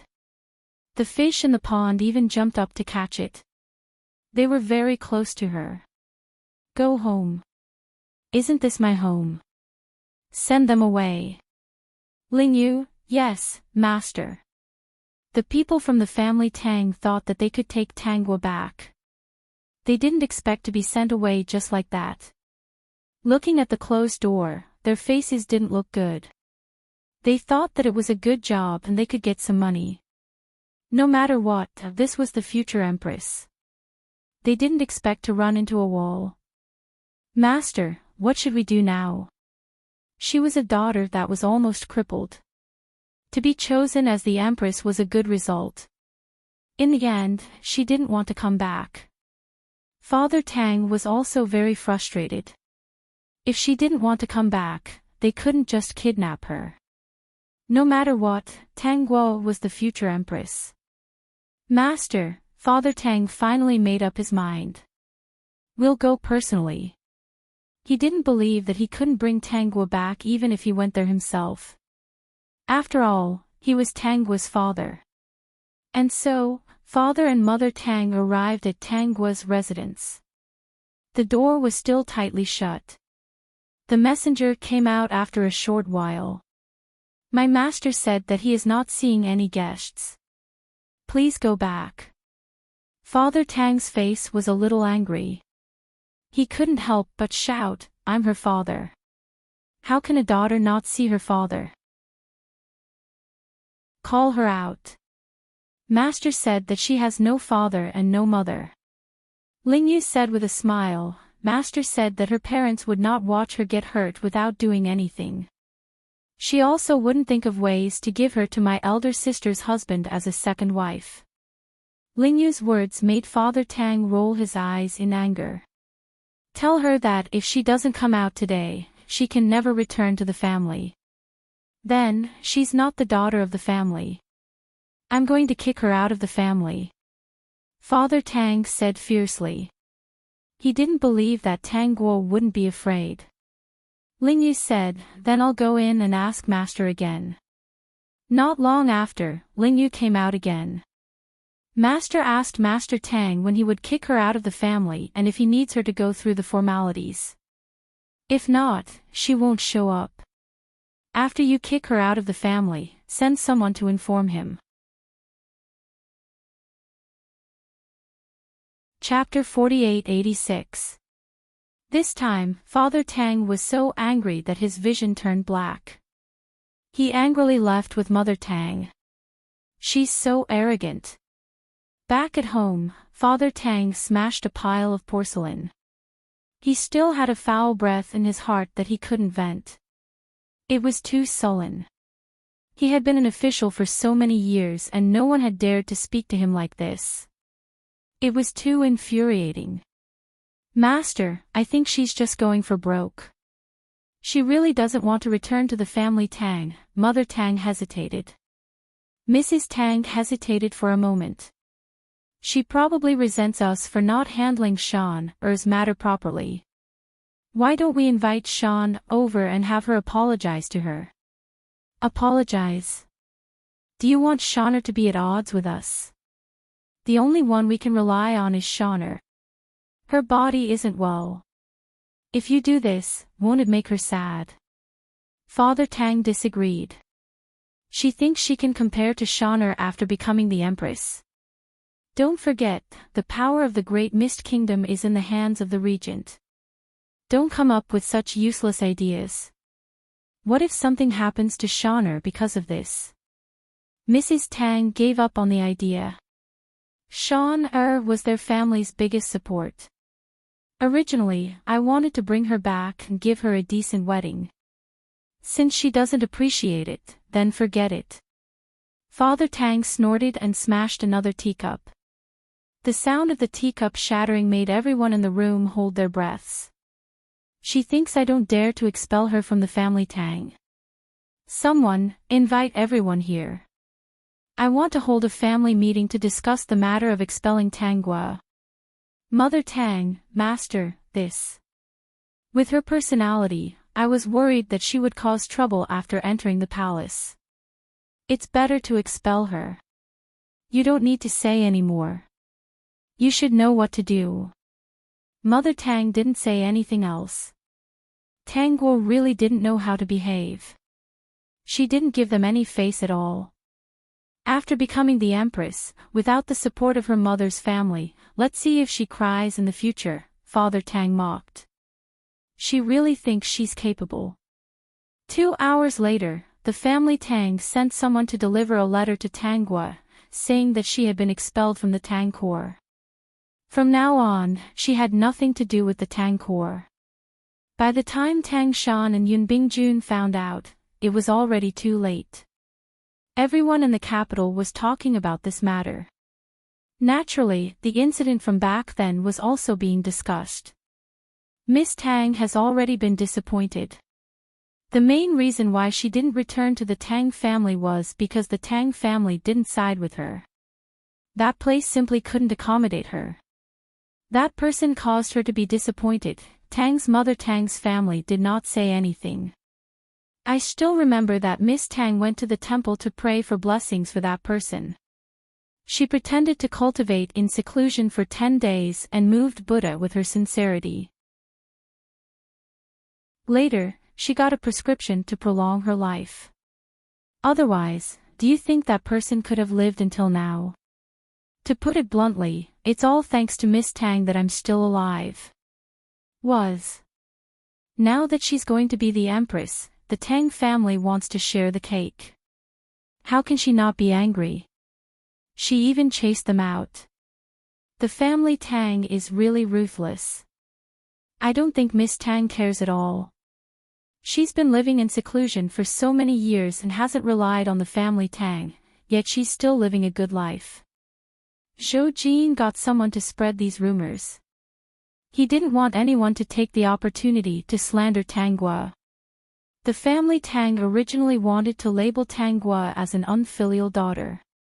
But, it didn't seem to have much effect now. If their daughter didn't return home, they would kick her out. It didn't make sense. Someone even asked Chu Qiu what he thought of this matter. Chu Qiu, it's hard to say, but no matter what, they are still her parents. They shouldn't have fallen out with her like this. They should at least maintain a superficial relationship. Yeah, I think so too. If she doesn't have someone to rely on in the future, her life will be tough. She's in the palace after all.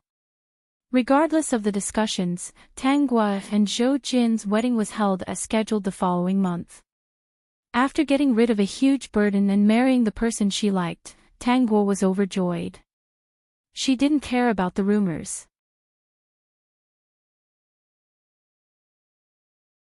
Chapter 48-87. After the wedding, Tanggua planned to stay in the palace for a while before going out to play. There was nothing good to be said outside now. Since Yun Bingjun dealt with the problem with the provisions last time, this kind of thing shouldn't happen again for the time being. Those small countries that harassed the border were also beaten back by the soldiers sent out and stationed there. As for the locust plague that existed in Tanggua's memory, it would take some time before it arrived.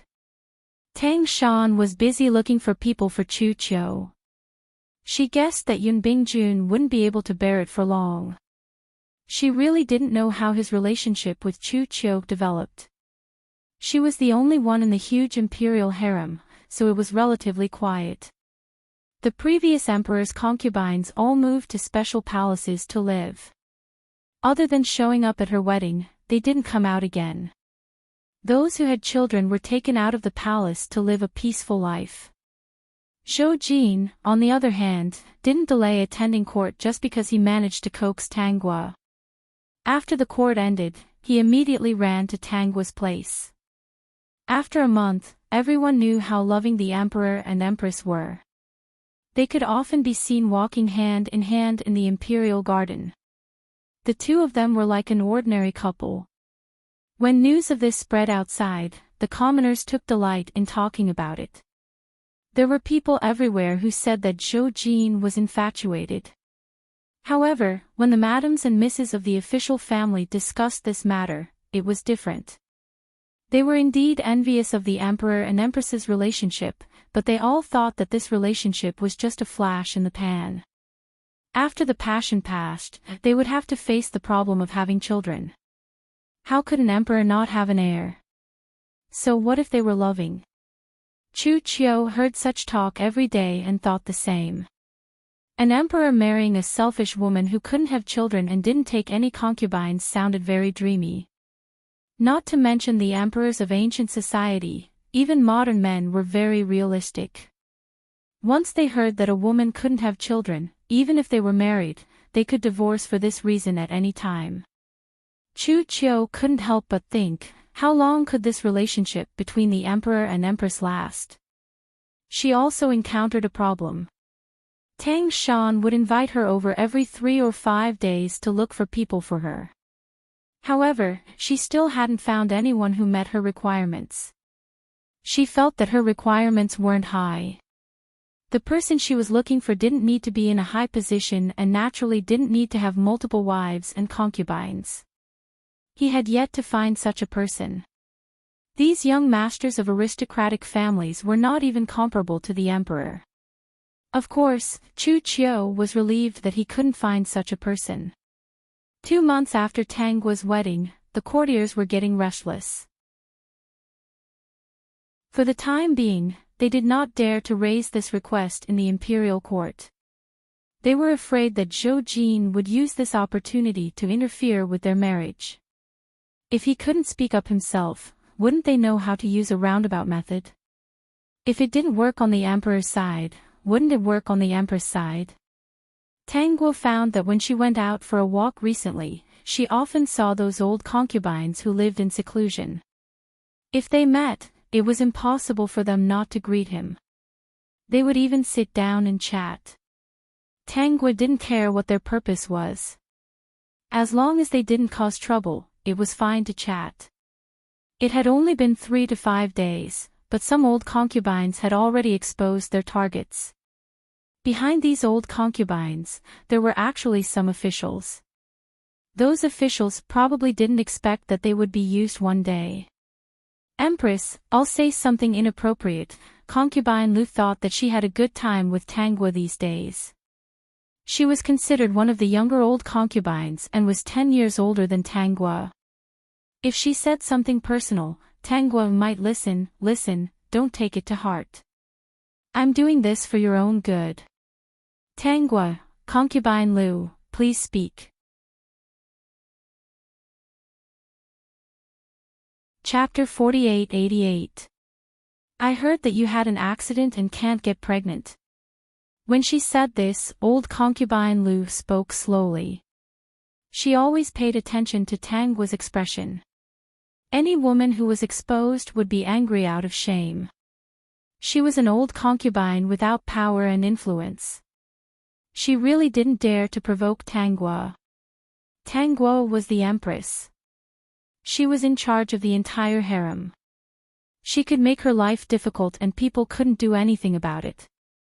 If it weren't for this matter, I wouldn't mention this. No matter how much you love the emperor, he is the emperor after all.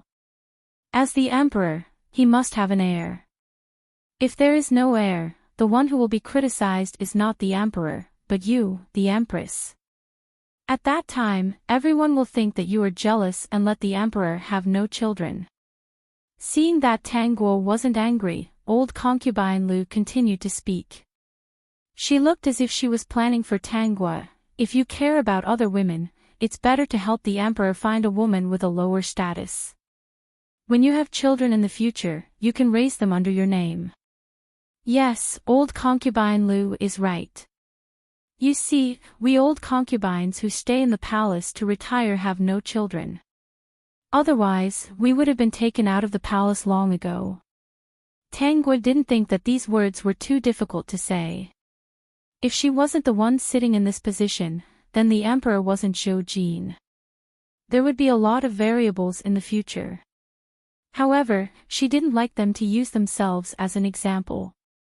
Although they were a little lonely in the palace, Zhou Jin treated these old concubines very well. They were not worse than those who went out of the palace to retire. In addition to not having so much freedom, they ate and drank the best food. The regent was not too harsh in this regard. Yun Bingjun liked to be high and mighty. He had countless shops and businesses in his hands and was not short of money. Because he didn't like it, he was afraid that someone would instigate the little emperor to be disobedient. He often cleaned up those who played tricks. Therefore, the harem during Zhou Jin's reign could be said to be the cleanest. Wasn't it comfortable to retire and live a good life? She insisted on meddling in these matters because she wanted to send her daughter in. Old imperial concubines, do you think it's not good to retire in the palace?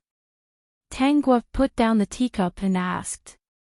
She didn't mention what the old imperial concubines had discussed before. These old concubines all thought that Tang Gua had listened to them, and they couldn't help but feel happy. Humans are greedy. Once you have something good, you will want something better. You will never be satisfied. If the women in their family could give birth to a son or a daughter for the emperor, their lives would be much better. I entered the palace when I was 14, and I haven't left the palace even once in 20 years. If I had been able to give birth to a son or a daughter for the late emperor, then after the late emperor passed away, I could still live with my children for the rest of my life. How wonderful would that be? Old Concubine Li said. Old Concubine Li is right. Except for talking with you, sometimes I feel that the palace is too quiet, which makes me feel a little bored. I often wonder what it would be like to have my children and grandchildren by my side. Unfortunately, I don't have the chance to experience it. Is there anyone else in old Princess Li's family? Tang Gua asked. Old Concubine Li thought that Tang Gua wanted her to meet her family. Of course, it was good, so she introduced her family. Her father was now a third-rank official. There were 2 brothers in the family. Their official positions were not high or low. The 3 sisters all married well. They all had grandchildren. What about old Concubine Lu? Do you have a family? Old Concubine Qin also answered. If she could see her family, then she could discuss this matter better. So, her words revealed that she missed her family. The Peak. Chapter 48-89. From the words of the old imperial concubines, it's not hard to hear that you all want to reunite with your family. Tang Gua picked up the teacup again and took a sip of tea. Unfortunately, you have no choice. Yes, we have no choice. If we could choose, who wouldn't want to be surrounded by family and lively? Unfortunately, we don't have the chance. So, Empress, you have to think about your future. The future is still so long. Who knows what will happen? Without an heir, you really can't. We said these words for your own good.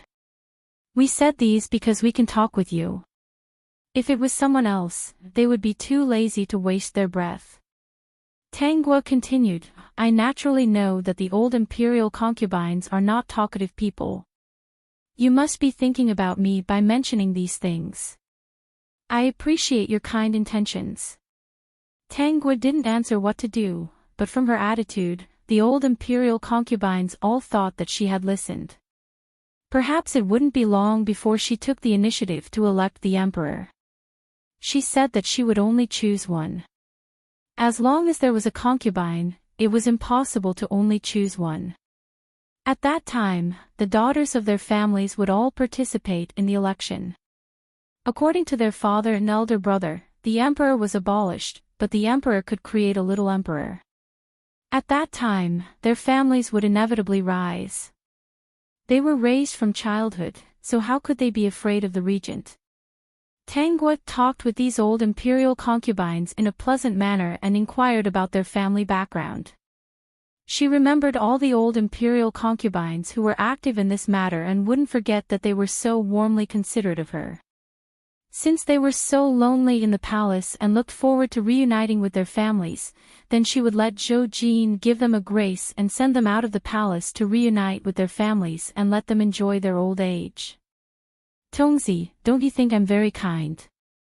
System, of course, they miss their families so much, so I'll fulfill their wishes and let them live with their families. I'll also give them a monthly allowance. In addition, I'll allow them to bring 2 palace maids and a mama to serve them. Even so, she knew that these old imperial concubines were actually unwilling to do this. Living in their maternal family was not as relaxed as living in the palace. At that time, not only would she not be able to complete the mission, but she would also be sent back to her mother's home.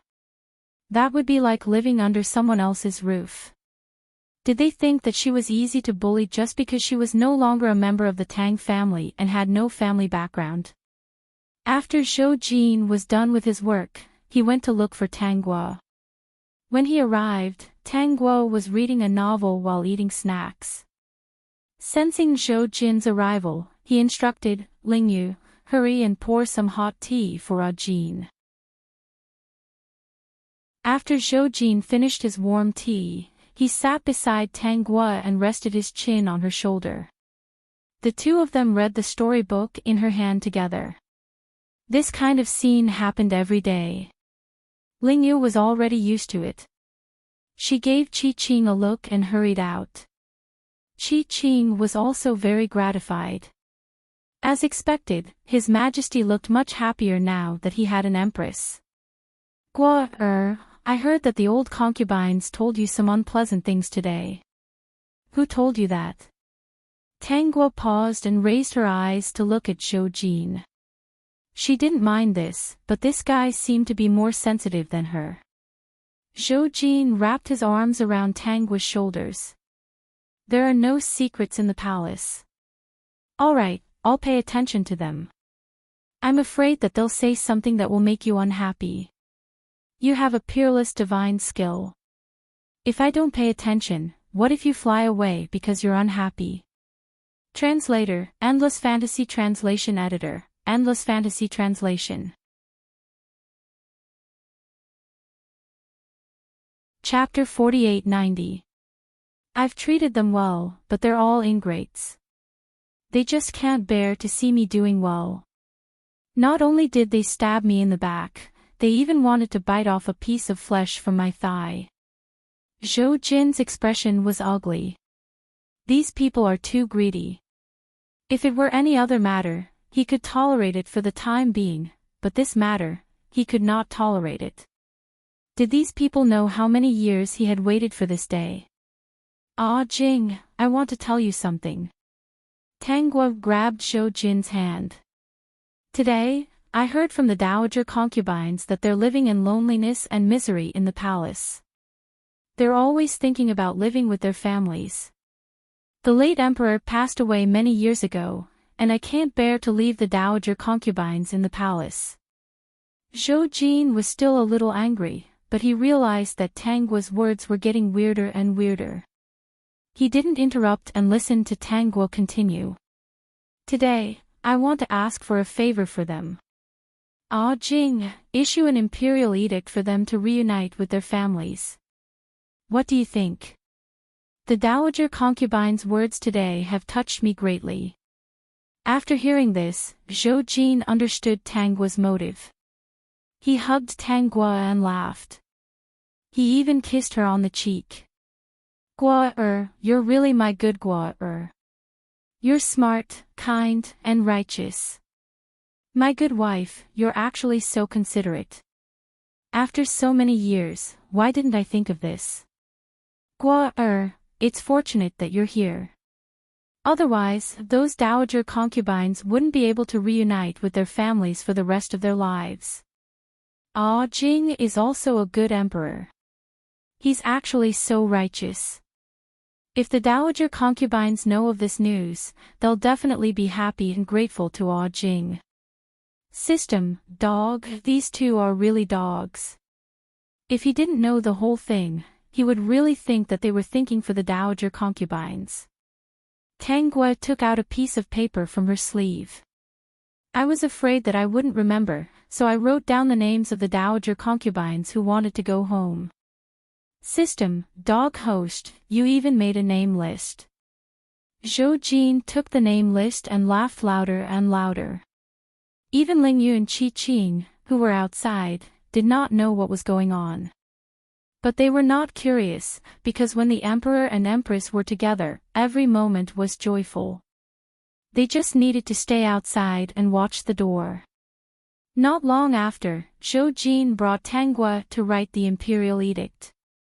Once the imperial edict was written, he immediately called the head chief to announce it. When concubine Lu and the others received the imperial edict, they were very confused. By the time they finished listening to the imperial edict, their faces were already pale, and they collapsed to the ground. Old imperial concubines, receive the edict. It is also because you have met a kind-hearted and open-minded empress and an emperor who understands the greater good. Otherwise, how could you have such an honor? The people who will help you pack your luggage have been brought here. You can go back and reunite with your families before dark. Your monthly rations will be delivered to your residences by the people in the palace on time. You can rest assured as much as possible. An Exin. How could they be at ease? But could they resist? It was them who told Tang Gua that they wanted to live together with their families.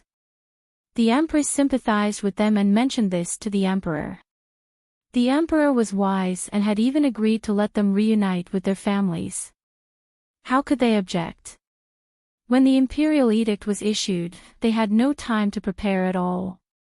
It was too fast, and there was simply no time for them to object. These old imperial concubines were able to live well in the palace. Which one of them was not smart? They understood that this was a lesson from the Empress. Translator, Nyoibo Studio Editor, Nyoibo Studio Female Supporting Character, calm down.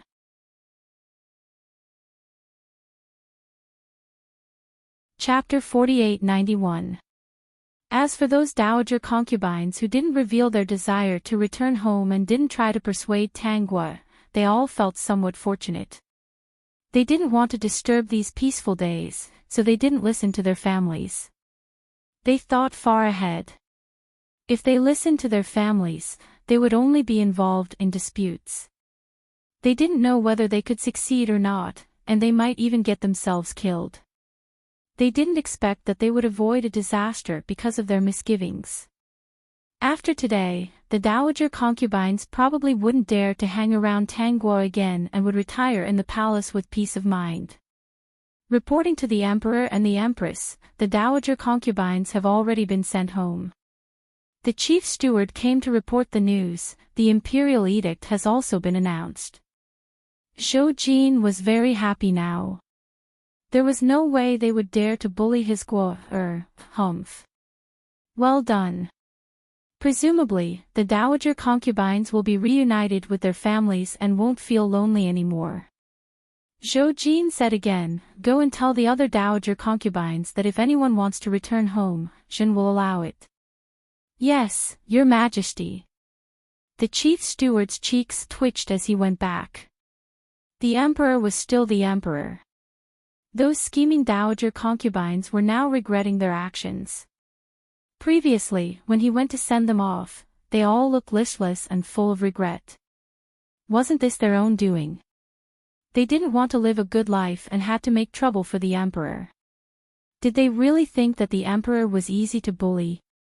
In dowager concubine Lu's house, the elderly Lord Lu and her two older brothers were all dumbfounded after hearing the imperial edict. After the outsiders dispersed and they closed the door, they asked dowager concubine Lu what was going on. Dowager concubine Lu recounted what happened today. Her tone was full of complaints and she was very regretful. She couldn't return to the palace and could only stay here. It wasn't as peaceful and carefree as before. Wasn't she just looking for trouble for herself? She was really blinded by Lard. How could she listen to these people and do such an illusory thing? She was really muddle-headed. Was it easy to succeed in that matter? She could already feel the disdain in her father, brothers, and sisters-in-law's eyes, but they had to arrange a courtyard for her. No matter what, she was still a dowager concubine. Even if she didn't like it, she had to stay. It was just that dowager concubine Lu didn't have the final say on what she would use, eat, and wear in the future. Old Princess Lu's good days were still to come. When the other old concubines returned home, they were almost the same as old concubine Lu, full of regret. Living in a small courtyard, how could the food and clothing be as good as those in the palace? The expressions of her family members were also not good. On the surface, this was a special honor, but anyone with a discerning eye could tell that this was a lesson from the Empress. They would only be looked down upon and laughed at by others. Sent the 5 grand imperial concubines out of the palace. When Yun Bingjun received this news, he was somewhat surprised. What happened? After hearing the story, Yun Bingjun didn't care anymore. The little emperor had always been so unreasonable. He had long seen that the little emperor liked Tang Guo very much. He had never hidden it. Those old concubines were meddlesome. She deserved it. The little emperor had done a good job. Don't think that he didn't know that these old concubines were also incited by the family. Those officials did not achieve their goal, yet they still invited a Buddha back. How could they feel at ease? The old concubine's peaceful days were gone. How could she not complain? The two of them were enemies. There would be good days ahead of them. When some officials received this news, they all seemed to be very silent. Obviously, this empress was also very difficult to deal with. Their strategy was useless. None of the remaining old concubines wanted to offend her. After Tang Shan knew, she was worried about provoking public anger, but in fact, she was very jealous. The next day, when Chu Qiu heard the madams and young ladies talking about it, her expression was also very surprised. But soon she felt relieved. It was just a temporary liking. There was still a long way to go in the future.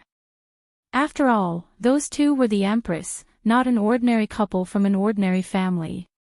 Miss Chu, the princess regent sent someone to invite you to her residence in the afternoon. She said that there is good news. Chu Qiu, got it. In the afternoon, Chu Qiu went to the Prince Regent's residence. Translator, Nayoibo Studio Editor, Nayoibo Studio Female Supporting Character, calm down.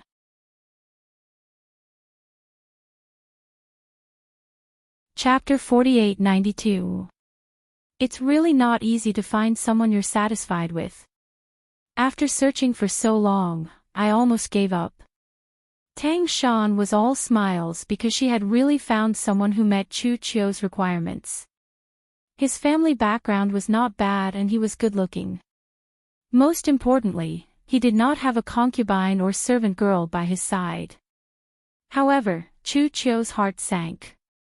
Was there really such a person in this world?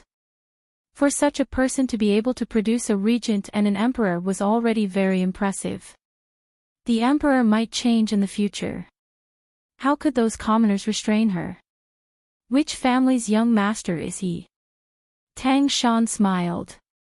He's the young master of Marquis Ning An's family. I didn't consider that side before and only returned because of young Master Yun. He went out to study when he was 13. It's been almost 10 years now. No wonder I couldn't get any information on him. Marquis Ning An's young master.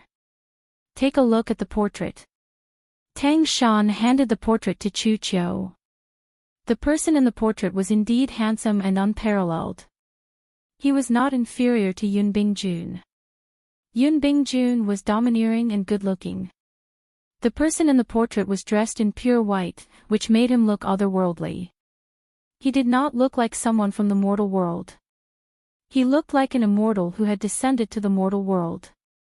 When Chu Chiu saw it, she was stunned. Would such a person be bound by the rules of the mortal world and walk the path of matchmaking? Looks like you're satisfied. You're stunned. Tang Shan was relieved. As long as she could marry Chu Chiu off, she would be able to settle one thing. Chu Chiu's identity was too special. She was afraid that Yun Bingjun would really fall in love with her. If you don't object, I'll arrange for you to meet. How about it? Chu Chiu came back to her senses. She did not fall in love with young Master Yun at first sight. She was just stunned by his immortal appearance. When she thought about how such a person was also going to get married, she instantly lost all thoughts about him. However, she had to get married here, have a family, and get married. Only then would she not have any wild thoughts about Yun Bingjun. She was afraid that one day, she would not be able to control herself and get close to the person she should not get close to. All right, as you wish, Princess Consort. All right then. Let's arrange it for the day after tomorrow. I'll send someone to inform you when and where. Chu Chiu felt a little uncomfortable, but he didn't show it on his face. Thank you, Princess.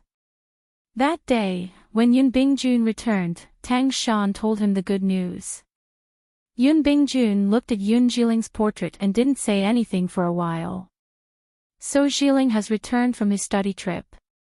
I didn't expect time to pass so quickly. Will Jiling agree to this? Yun Jiling and Yun Bingjun both had the surname Yun. Of course, they were somewhat related. If one were to calculate, they should be distant brothers. When Yun Jiling was young, Yun Bingjun had even carried him. Let's have them meet first. I heard that Jiling is not here.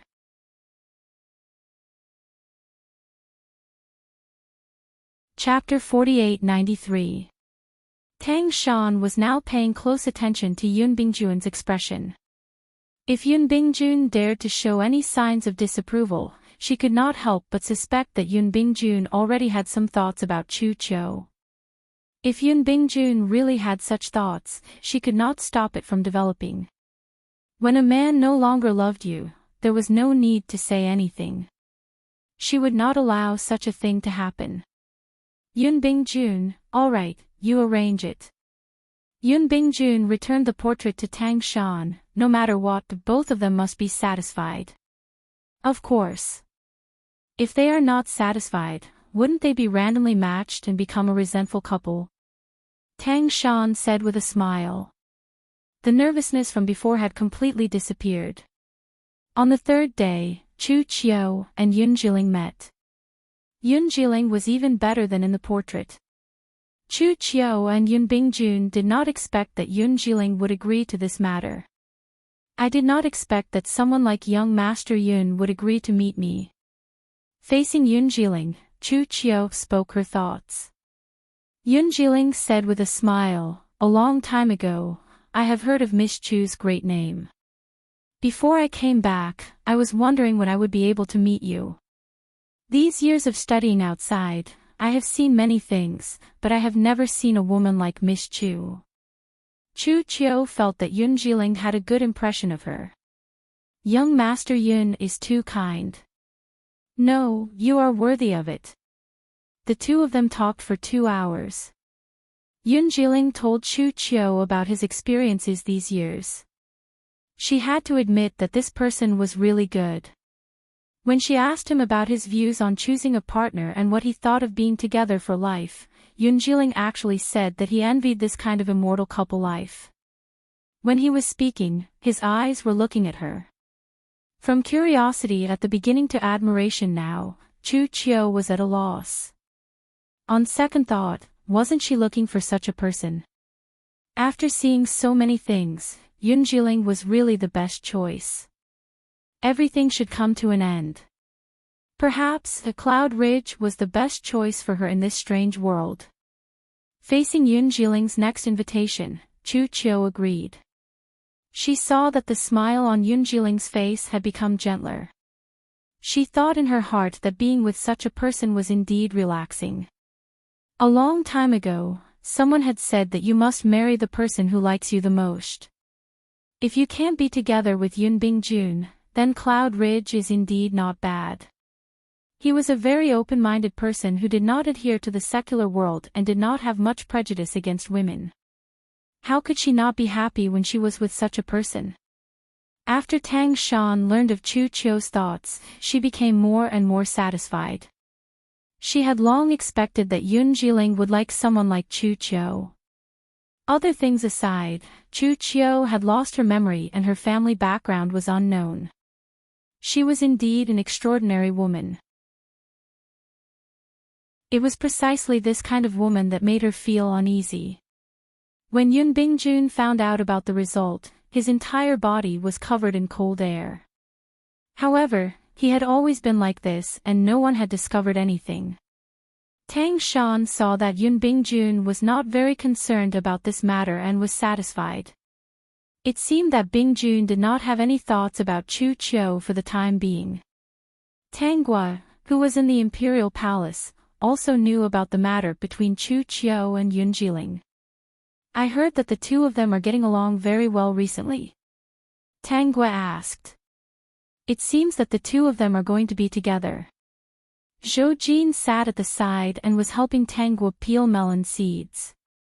When he peeled out 20 seeds, he would use a small plate to send it to Tang Gua's hand.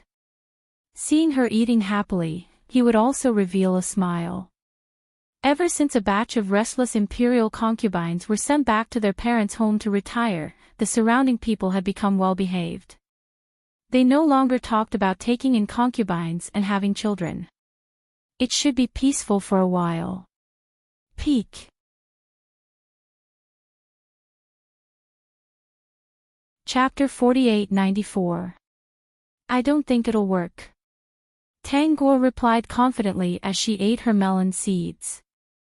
Zhou Jin, you're so sure. You don't believe me. Tang Gua sat up. If you don't believe me, let's make a bet. If you lose, you'll peel 10,000 melon seeds for me. Ling Yu, Qi Qing, come and take a look. The Empress is bullying the Emperor again. 10,000 melon seeds, the Empress can really think of it. Is she planning to let the Emperor peel them for the rest of his life? Most importantly, the Emperor is silly in front of the Empress. He doesn't know how to slack off and really wants to peel them himself. Let's make a bet. Zhou Jin thought to himself. Is he afraid of losing? It's not like he hasn't lost before. At worst, he'll peel melon seeds for her every day. He's quite willing to do this. System, this man is hopeless. I want to live outside the palace. It's too far to eat melon seeds in the palace. Tang Gua stood up and prepared to change her clothes. Zhou Jin was a little dumbfounded. Gua you're not going to accompany me. Can you bear to leave me alone in this cold palace? Don't you feel cold at night? Won't you feel uncomfortable without me warming your bed? Then come out and help me warm my bed after you're done. When Zhou Jin heard this, he immediately stopped objecting. He could live anywhere as long as there was a place for him under the bed. In any case, the matter of correcting the memorials was the regent's job. He was just the last one to stamp it. To be honest, he wasn't very tired. Yun Bingjun really cared about his face. He always needed him to help him finish the process. After leaving the palace, Tang Gua asked the system to keep an eye on Chu Chiu and Yun Jiling. She would often appear at the place where the two were dating and quietly watch the show. Chu Chiu was also very puzzled. Isn't this the Empress? Shouldn't she be living in the palace? Why did she often appear around her recently? Once, she really couldn't resist and took the opportunity to greet Tang Gua. She even asked Tang Guo why she left the palace. "It's too stuffy in the palace. I came out to get some fresh air. It's going to be spring soon and I want to see the scenery outside." Chu Qiu didn't dare to ask why he could come out as he pleased. It was most likely because that ignorant and incompetent little emperor allowed him to do so. Who would have thought that after so long, the relationship between Celestial Empress and Celestial Empress was still so good? Even so, Chu Qiu did not think that the relationship between Tang Guo and Zhou Jin would last long. After all, their identities were there. The two of them were only in their 20s and had a long life ahead of them. As time passed, there would definitely be more and more problems. "Miss Chu, something good seems to have happened here. I've seen you with a handsome young master a few times before. I've asked my men to stay away so as not to disturb you." Chu Qiu always felt that something was wrong, but Tang Guo's words were not wrong. "Oh, that handsome young master has appeared. Miss Chu, please go ahead." When Chu Qiu saw that Yun Jiling had arrived, she also excused herself from Tang Guo. She felt a little uncomfortable staying here. "Who is that lady?" Yun Jiling asked Chu Qiu after they had walked far away. Chu Qiu said, "It's the Empress." Yun Jiling was shocked and kept looking back. However, the distance was too far, he could no longer see Tang Guo's figure. "In the past few days, we seem to have met the Empress a few times," Yun Jiling said with uncertainty. Chu Qiu said with certainty, "Yes, the Empress just said that she was afraid of disturbing us and asked her men to stay away." "You two knew each other before?" "We've met a few times before. We're not familiar with each other." Yun Jiling suddenly understood, why does the Empress leave the palace every day? She and the Emperor just got married not long ago. She probably didn't care about staying in the palace and came out. The two of them have a very good relationship now. Naturally, she was allowed to come out.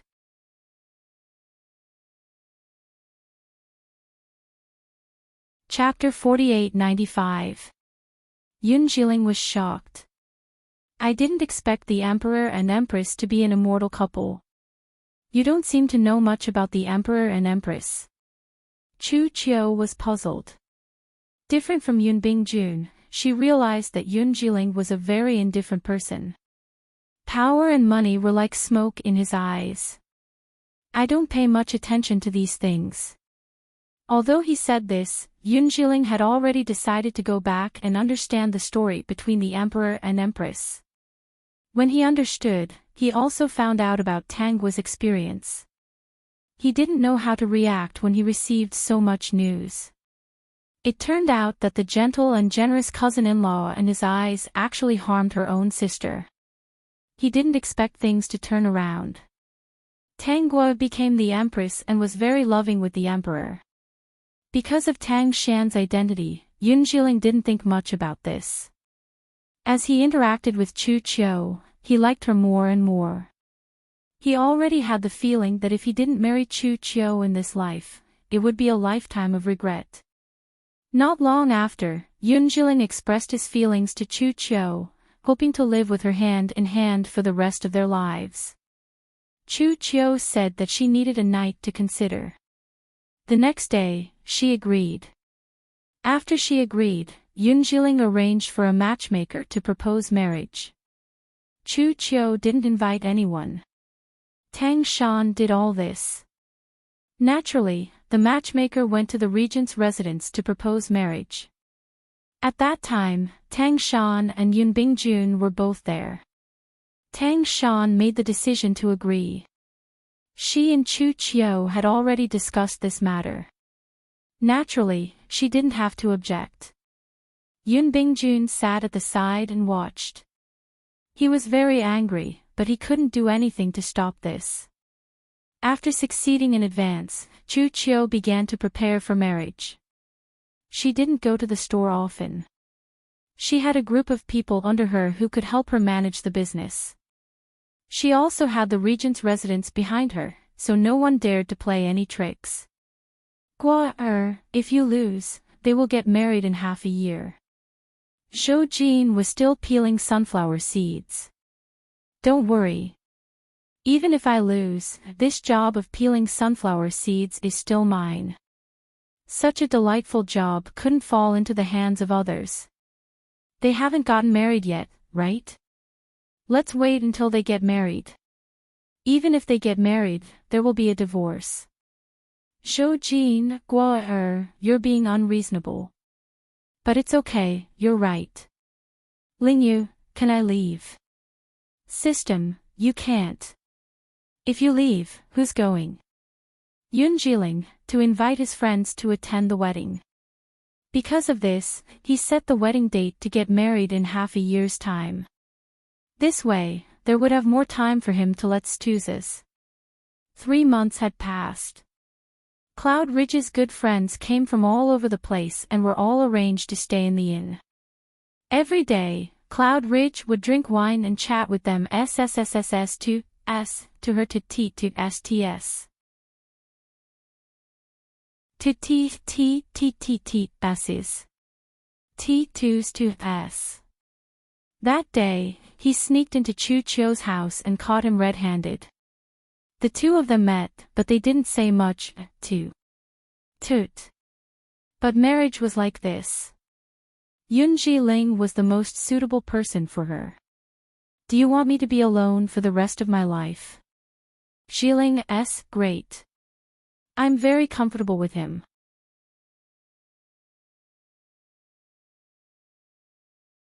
Chapter 4896. You should leave. It's not good to be seen by others. Didn't we agree to forget everything in the past? That way, each of us will be safe. Yun Bingjun, you're deceiving yourself. Then tell me, if I don't do this, what should I do? If I don't marry Yun Jiling, what kind of result can you give me? Chu Chio really couldn't help it. Yun Bingjun didn't come, but he still came. Her emotions couldn't help but explode. He clearly couldn't do anything. It wasn't good to stay quietly in his regent's residence. Why did he have to come and find her? Yun Bingjun was indeed stumped. He didn't know how to answer for a moment. Chu Chio pushed him out, don't come again. However, Yun Bingjun still came every night. Seeing that Chu Chio didn't sleep late at night, he could understand that Chu Chio's heart was filled with him. What should he do? He really couldn't let go of Chu Chio. Tell me, what should I do? Yun Bingjun asked his confidant beside him. Master, why do you have such doubts? Since you like Miss Chu, why don't you bring Miss Chu back to the residence? Men can have 3 wives and 4 concubines. Master isn't falling in love with every woman he sees. He's just really moved. Since he's moved, why can't he be together? To say something inappropriate, Master will definitely regret it in the future if he watches Miss Chu get married. Master, can you really bear Miss Chu marrying another man? No, of course not. However, would Chu Chio agree to be with him? Chu Chio had always yearned for a pair. Would she accept him? Yun Bingjuan's side was in a dilemma, and Yun Jiling's side was also in a situation. This Yun Jiling was with Chu Chio when someone informed him that his best friend had come. He's the heir of the Nanchi Kingdom's Junwang Manor. We met when we were studying. He's a good person. I must introduce this person to you. Yun Jiling then brought Chu Chio to meet the heir of the Nanchi Kingdom's Junwang Manor. Chu Chio originally wanted to make another friend. Someone who could be praised by Yun Jiling must be extraordinary. She really didn't expect this heir to have such a deep relationship with her. When the other party saw her for the first time, he excitedly came over and pressed on her shoulder. He Hui, why are you here? He Hui, where have you been all these days? We've been looking for you for so long. Father and mother are still looking for you. Mother has fallen sick several times because of you. Chu Chiu was stunned. He hui. You know me. Of course I know you. If I don't know you, who would know you? I'm your big brother. Why? How long has it been? Don't you recognize your big brother? Chu Chiu was dumbfounded, and so was Yun Jiling. He knew that Chu Ding had a younger sister. He often heard Chu Ding mention her, but they had never met before. Naturally, they didn't know that Chu Chiu was Chu Ding's younger sister. However, they were all surnamed Chu. My name is Chu Chiu. I really don't know you. Chu Ding, of course you're called Chu Chiu. What else can my sister be called if not Chu Chiu? Chu Ding patted Chu Chiu's head lovingly. You little girl, you're being naughty again. You only know how to make your brother angry. Chu Chiu was very confused. I really don't know you. I lost my memory. Perhaps, the person in front of him was really a relative of the original owner. Lost your memory? Chu Ding's expression was serious.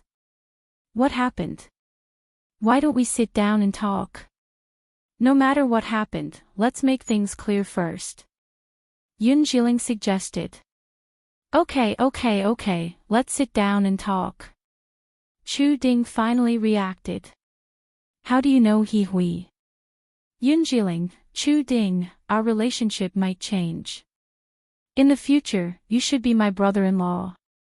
Chu Ding.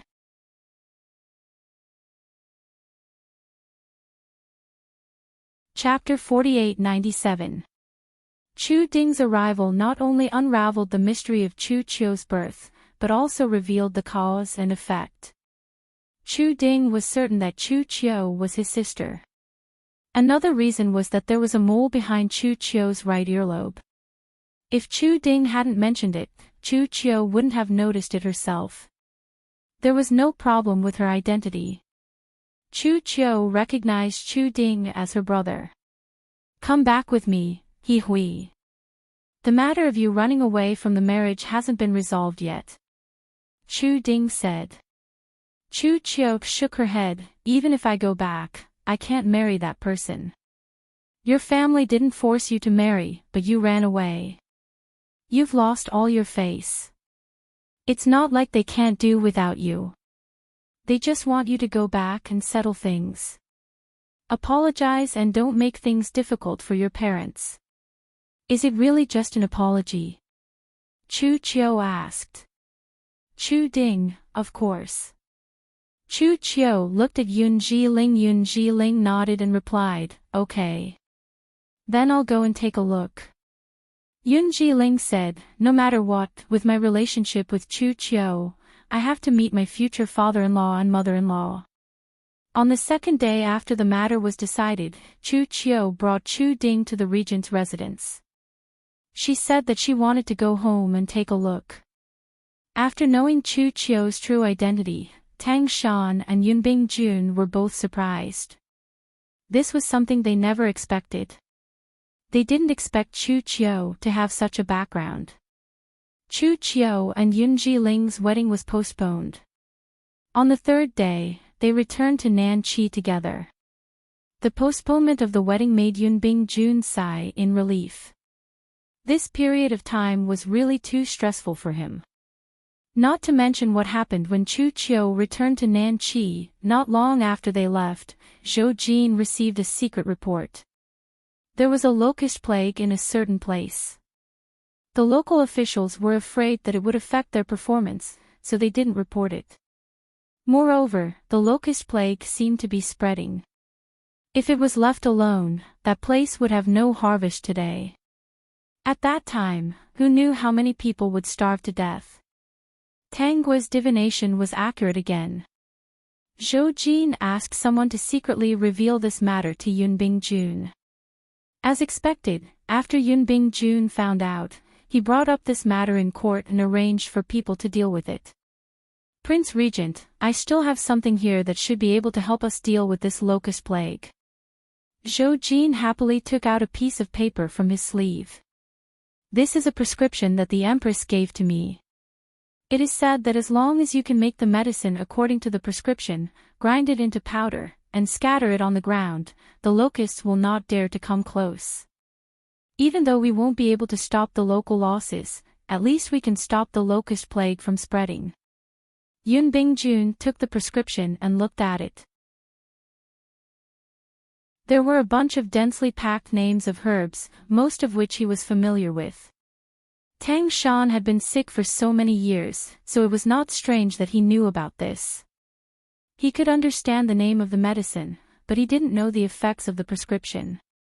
He glanced at Zhou Jin and saw that he had a smug look on his face. He did not feel any wariness in his heart.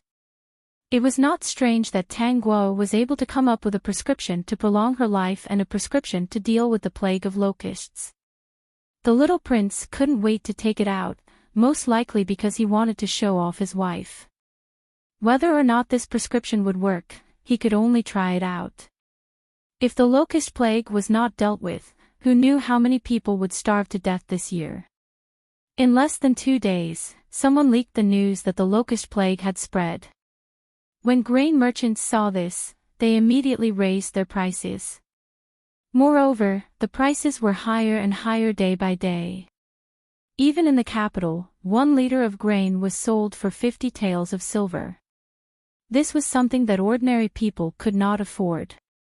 As long as they knew that the locust plague had spread, everyone was in a state of panic. Those with a bit of money in their family frantically stocked up on grain, afraid that they would not have any food to eat this year.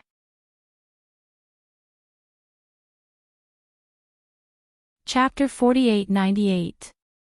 Of course, another reason for hoarding grain was that if the locust plague really got out of hand, they could still rely on these grains to make a comeback.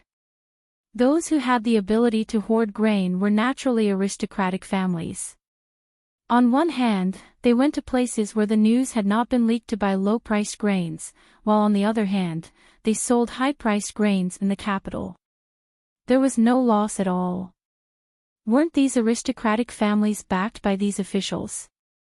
Zhou Jin had a headache this time, and so did Yun Bingjun. Even if the locust plague was solved, the grain prices would not recover in a short period of time. When it recovered, everyone would be poor, and these aristocratic families would be rich. I still underestimated the alliance between these aristocratic families and the officials. The news of the locust plague that day was leaked by them. At first, I thought that there would be no movement, but in the end, they secretly went to buy grain.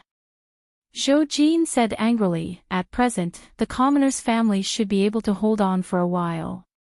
After a while, if we want every family to be able to eat cheap grain, the only way is to open some granaries.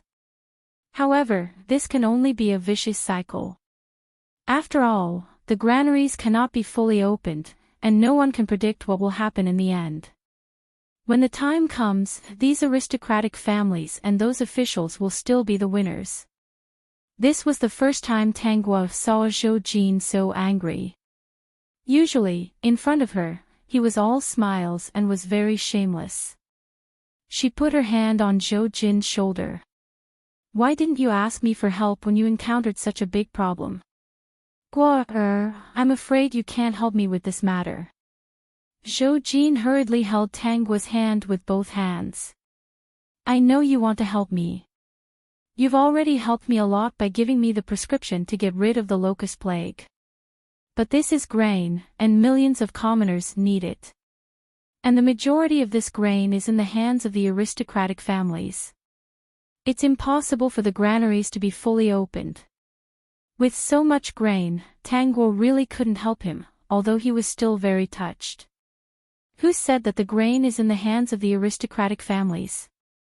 Tang Guo asked. "Ah Jin, as the emperor, you have to remember to update the news at all times. Be careful that one day your seat won't be stable." Zhou Jin was a little confused. What did Guo mean? The bulk of the food is actually in my hands. Tang Guo didn't keep him in suspense. You just need to say the word, and on the day the people run out of food, affordable food will immediately appear everywhere. She had been in this world for many years. Most of the profits from the salt well were used to purchase food. The land of the Great Mist Kingdom was fertile, and the harvest of grain was excellent. Almost every household had a lot of surplus grain. She had already sent people to purchase everything that could be purchased. From the memories she obtained, she knew that something like this would happen after the locust plague. At that time, countless people had starved to death. Especially when the plague of locusts spread to that area, countless people were so hungry that they could only die on the ground. It was not that there was no food, but these aristocratic families were not philanthropists. They would only crazily raise the price at this time, making food more expensive than gold. How many people would be able to eat it? Really? Zhou Jin was shocked. Ling Yu, who was standing at the side, couldn't help but interrupt. Your Majesty, it's true. Her Majesty has been purchasing food all these years. Your servant guessed that Her Majesty had foreseen this and made preparations in advance. Yes, Guo must have foreseen this. Otherwise, I wouldn't have known about those two things in advance. As the Emperor, I'm really not as good as you. Even Yun Bingjun, who is so good at scheming, didn't think of this outcome.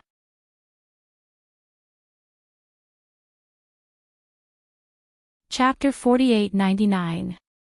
Guo please decide when to release the grain. Zhou Jin held Tang Guo's hand, not thinking that there was anything wrong with living off a woman occasionally. He was such an amazing man that everyone else was envious of him.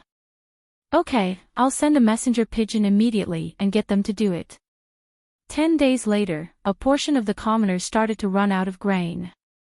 No matter what, they couldn't run out of grain. They all took out their savings and planned to buy high-priced grain. When the time came, they would mix some with wild vegetable pancakes to at least satisfy their hunger. However, as soon as they reached the streets, someone was beating drums and gongs, saying that the Tang family grain merchant was selling low-priced grain. When the commoners heard this, they immediately rushed over. Because Tang Guo had stored a lot of grain, she wasn't afraid of selling it all out. So, the price was still the same as before. However, each person would not sell too much to the other person.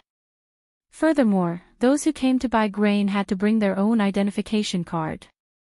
Every purchase would be recorded.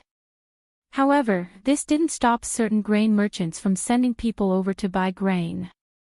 They planned to buy all the grain in the Tang family grain merchants' hands. When the time came, the price would still not be lowered. However, as the days passed, half a month went by. Not only did the Tang family grain merchant not sell all the grain in their hands, they even seemed to have a lot left. They decided to wait a little longer.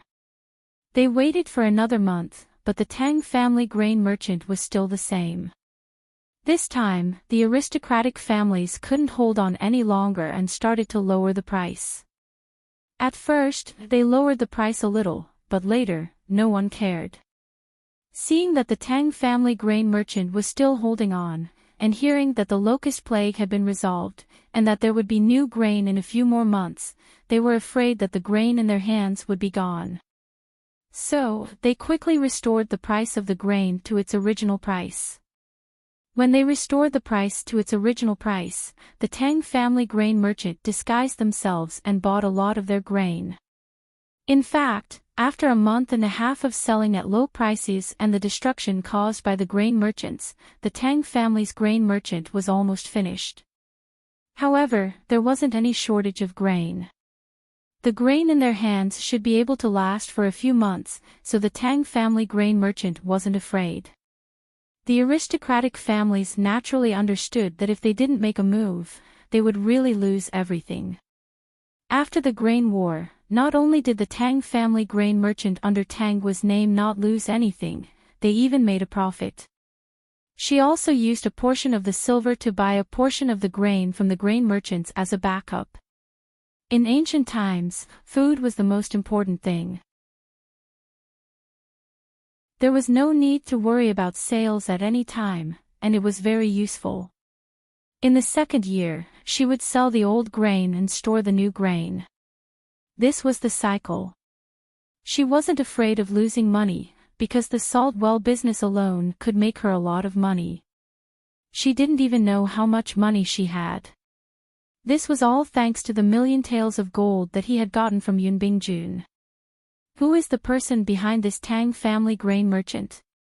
Under the candlelight, Yunbingjun looked at the short introduction on the paper. He couldn't find out anything about the other party and was very curious.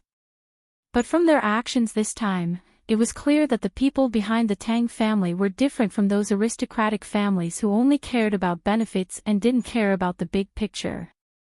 It was only because he couldn't get to the bottom of the matter that he felt a little uneasy, but he couldn't do anything about it.